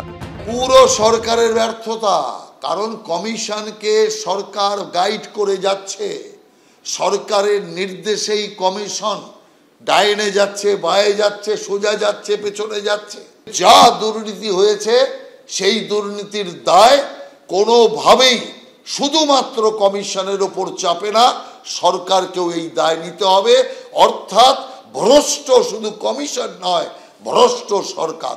এসএসসি জানতো না, রাজ্য সরকার জানতো না, জেনে বুঝে প্রক্রিয়াটাকে এমন জটিল করে ফেলা, স্বেচ্ছায় ইচ্ছাকৃতভাবে, এটা শুধু অযোগ্যতা না, এটা জেনে বুঝে পরীক্ষার্থী, চাকরি প্রার্থী তাদের আরো টাকা দেয়। বিরোধীদের পাল্টা জবাব দিয়েছে তৃণমূল। নাটক কারা করেছে তারা দেখছি, সরকার কোনো নিয়োগ প্রক্রিয়া ঘাটেনি, নিয়োগ প্রক্রিয়া ঘাটছে এই রামবামের যৌথ উকিলের নেক্সাস। এই রাজনৈতিক অতৃপ্ত প্রেতাত্মারা এরা চায় না বিধানসভা নির্বাচনের আগে যদি নিয়োগ হয়ে যায় তাহলে তো যে অস্ত্রটা ব্যবহার করে চলেছে এরা যে নিয়োগ হচ্ছে না সেই অস্ত্রটাই নষ্ট হয়ে যাবে। তার জন্য যেন তেন প্রকারে এই নির্বাচনী প্রক্রিয়াকে ভেস্তে দেওয়ার নাটক চলছে। অসংখ্য যুবক যুবতীকে অনিশ্চয়তার দিকে ঠেলে দিয়েছে যে দুর্নীতিগ্রস্তরা, তাদের পরিবারের মুখের ভাত ছিনিয়ে নিয়েছে যে লোভীরা, তাদের কি আদৌ শাস্তি হবে? রাজনীতির পাকে চক্রে তারা ছাড় পেয়ে যাবে না তো? উজ্জ্বল মুখোপাধ্যায়, সন্দীপ সরকার, শিবাশিস মৌলিক, এবিপি আনন্দ। আমি কৃষাণুর কাছে যাব। কৃষাণু, আমি আইনের কিচ্ছু বুঝি না, কিন্তু এই মুহূর্তে যেখানে যে জায়গাটা দাঁড়িয়ে আছে সেটা হচ্ছে 31শে ডিসেম্বর অবধি অমিতবাবুরা বা ওনার মতো শিক্ষকরা তারা স্কুলে যেতে পারবেন যারা স্পেসিফিক্যালি টেন্টেড নন, এবং তারা বেতন পাচ্ছেন। এইটা খুব পরিষ্কার যে আইনি লড়াই তো আরেকটা নতুন রাউন্ড শুরু হলো, কদিন চলবে কেউ জানে না। এবার এইখানে যদি এদের কেরিয়ার স্তব্ধ হয়ে যায়, এক হচ্ছে যে গোটা এতগুলো মানুষ, তাদের পরিবার, শিশু, বয়স্ক বাবা মা কোথায় যাবেন কেউ জানি না, মানে কল্পনা করতেও ভয় লাগে। এবং আরেকটা দিক আছে পরিকাঠামোর দিক, সেটা হচ্ছে স্কুলগুলো প্রায় শিক্ষকহীন হয়ে যাবে। একটা মানে বড় অংশ সম্পূর্ণভাবে মানে পরিকাঠামোর দিক থেকে ধসে যাবে। এরম কি কিছু করা যায়? আমি আবার বলছি, আমি জানি না আমি বাস্তবসম্মত কথা বলছি কিনা, আইনি বাস্তবসম্মত কথা বলছি কিনা। সেটা হচ্ছে সুপ্রিম কোর্ট বা হাইকোর্ট, হয়তো সুপ্রিম কোর্টেই, যে এদের চাকরির মেয়াদটা যদি সুপ্রিম কোর্ট বাড়িয়ে দেন যাতে কিছুটা এরা ব্রিদিং স্পেস পায়, যতদিন না আলাদা করে আমরা নতুন যারা পরীক্ষা দেবেন তাদের আলাদা পরীক্ষা নিতে পাচ্ছি, যারা 2016-র আনটেন্টেড ক্যান্ডিডেট তাদের পরীক্ষা হচ্ছে, এবং পুরো তালিকা যতক্ষণ না পেশ হচ্ছে ততক্ষণ এই স্ট্যান্ড বাই। আমার মনে হয় এই আবেদন তো কোনো আইনজীবী, কোনো অন্য সংস্থা করতে পারে না, একমাত্র করতে পারে হচ্ছে এসএসসি অথবা রাজ্য সরকার। এইটা কি ভেবে দেখা উচিত? আমি যে মানে জটিলতা ভুলে, এছাড়া তো আর কোনো উপায় দেখছি না। এটা কে দিয়েছে? রাজ্য সুপ্রিম কোর্ট, রাজ্য এক্স্যাক্টলি। রাজ্য সরকার তো বলেন, রাজ্য সরকার তো পক্ষে ছিল যে যতক্ষণ না সমাধান হচ্ছে, যতক্ষণ না অ্যাকোমোডেশন হচ্ছে ততক্ষণ আমরা এদের পাশে দাঁড়িয়ে আছি। তুমি সহজ কথা সহজভাবে বুঝছো না, মানবিক দৃষ্টিকোণ থেকে তাদেরকে সেইটা তো সুপ্রিম কোর্ট বেঁধেছে। তো আমি তোমার সঙ্গে দ্বিমত নই, তো সুপ্রিম কোর্টের কাছে গিয়েই তো হাত জোর করে বলতে হবে যে হুজুর বাড়ান মেয়াদটা।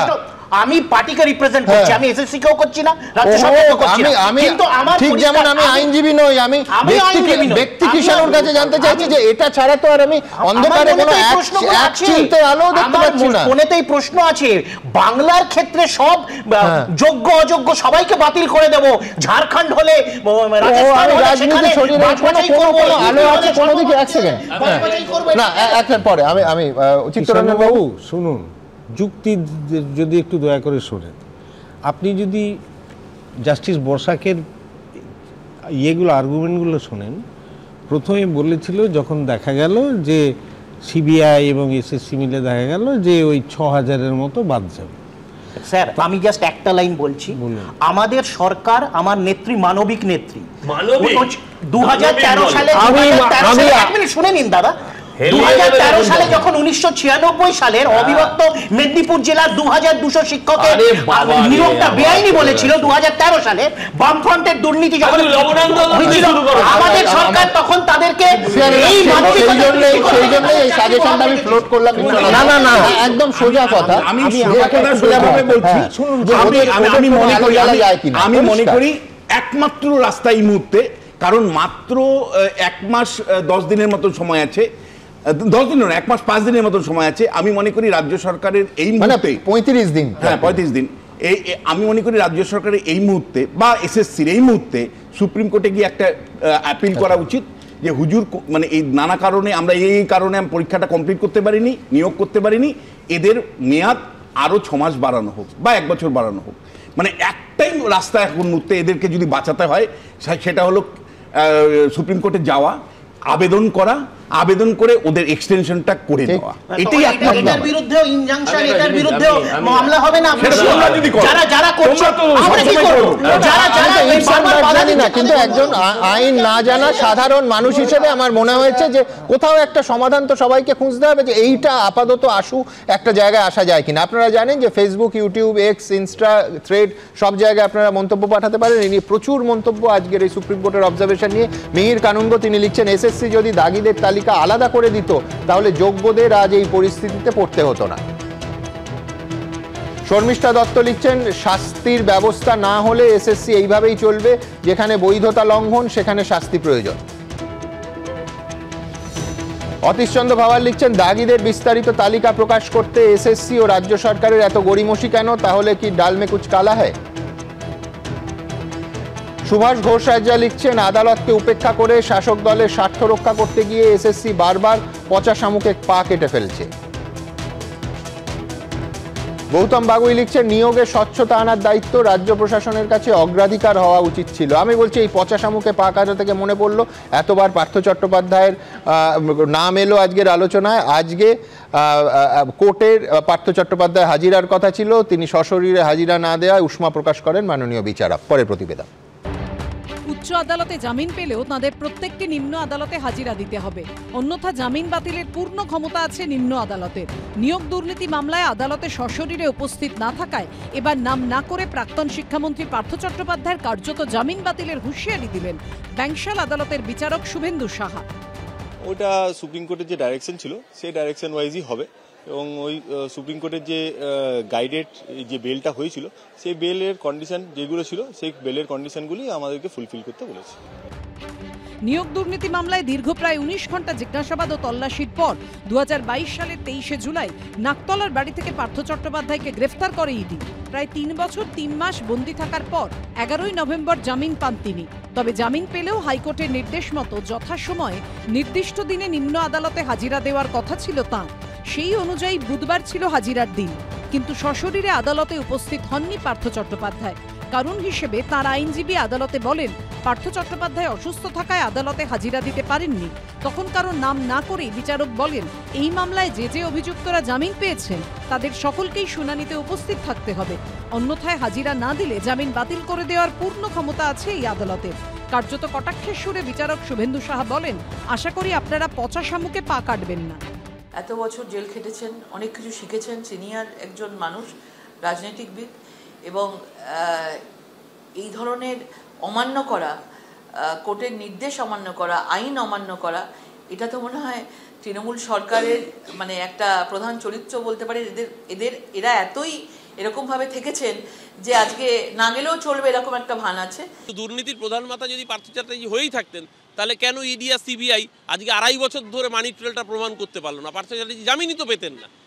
যদি তিনি অপরাধী হয়ে থাকতেন তাহলে তো তিনি অভিযুক্ত, তিনি জেলের ভেতরে থাকতেন, তিনি তো জামিনটা পেতেন না। তাহলে ইডি আর সিবিআই এর রোলটা কি? এই সেন্ট্রাল তদন্তকারী এজেন্সি তারা 2.5 বছর ধরে কি অশ্বডিম্ব প্রসব করলো যে মানি ট্রেল প্রমাণ করতে পারলো না? তাহলে কি দুর্নীতিতে আদৌ হয়েছে না হয়নি এই প্রশ্নচিহ্ন তো স্বয়ং কেন্দ্রীয় এজেন্সি তুলে দিল। নিয়োগ দুর্নীতিতে 3 বছর জেল খাটার পর জামিনে মুক্ত হওয়ার পরও বিস্ফোরক মন্তব্য করেছিলেন পার্থ চট্টোপাধ্যায়। দুর্নীতি কোনো ইস্যুই না, তাহলে জয়ললিতা ফিরতে পারতো না, স্টালিন ফিরতে পারতো না। নিয়োগ দুর্নীতি মামলার চার্জশিটে সিবিআই দাবি করেছে, প্যানেলের মেয়াদ ফুরিয়ে যাওয়ার পরও এসএসসি ও মধ্যশিক্ষা পর্ষদের আধিকারিকদের চাপ দিয়ে 183 জনকে বেআইনিভাবে চাকরি পাইয়ে দিয়েছিলেন পার্থ চট্টোপাধ্যায়। সিবিআই চার্জশিটে এই দাবিও করা হয়, দুর্নীতি মামলার 2 সাক্ষীর বয়ান থেকে জানা গেছে পার্থ চট্টোপাধ্যায়ের নাকতলার বাড়িতেই তৈরি হতো অযোগ্যদের তালিকা। এদিনের শুনানিতে পার্থ চট্টোপাধ্যায় হাজিরা না দিলেও উপস্থিত ছিলেন তার বান্ধবী অর্পিতা মুখোপাধ্যায়। প্রকাশ সিনহা, শিবাশিস মৌলিক ও উজ্জ্বল মুখোপাধ্যায়ের রিপোর্ট, এবিপি আনন্দ। দেখুন, আপনারা দেখলেন সশরীরে হাজিরা না দেওয়ায় আজই পার্থ চট্টোপাধ্যায়ের জামিন বাতিলের হুঁশিয়ারি দিয়েছে আদালত। মাননীয় বিচারক বলেন, আশা করি পচা শামুকে পা কাটবেন না। পার্থবাবু আবার 3 বছর 3 মাস পর জেল থেকে ফিরেই এবিপি আনন্দে দাবি করেছিলেন যে তার আনুগত্যের জন্যই নাকি তার এই পরিণতি। এখন কিসের জন্য কার কি পরিণতি আমরা জানি না। আমরা শুধু চাই নিয়োগ মামলা দ্রুত বিচার হোক, চাকরি চোরেদের শাস্তি হোক, যোগ্যরা অবিলম্বে চাকরি পাক এবং নতুন নিয়োগ হোক এই রাজ্যে। এই দাবির জন্য কেস দিলে দেবেন। কেস দেবেন না প্লিজ।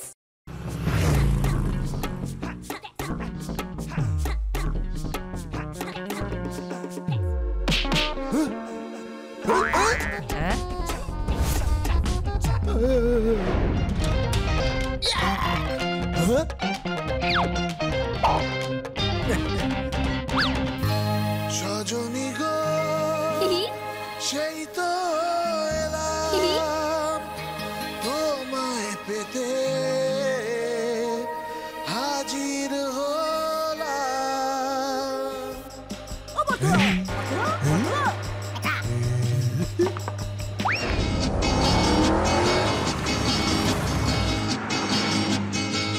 হয়তো আমাকে কারো মনে নেই, আমি তো ছিলাম কলকাতাতে।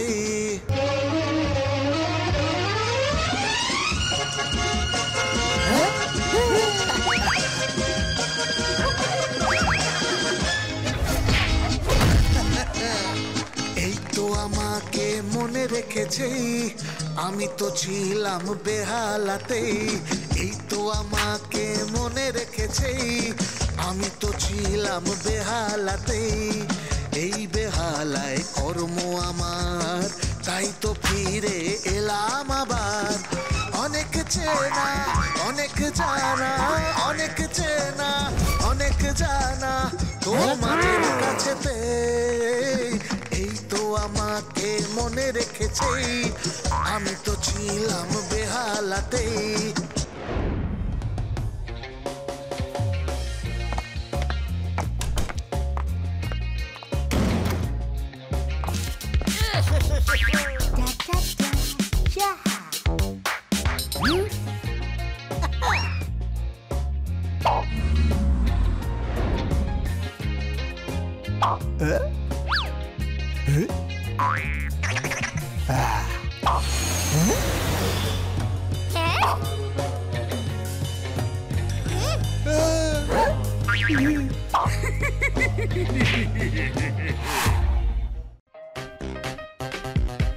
কিস দেবেন না প্লিজ।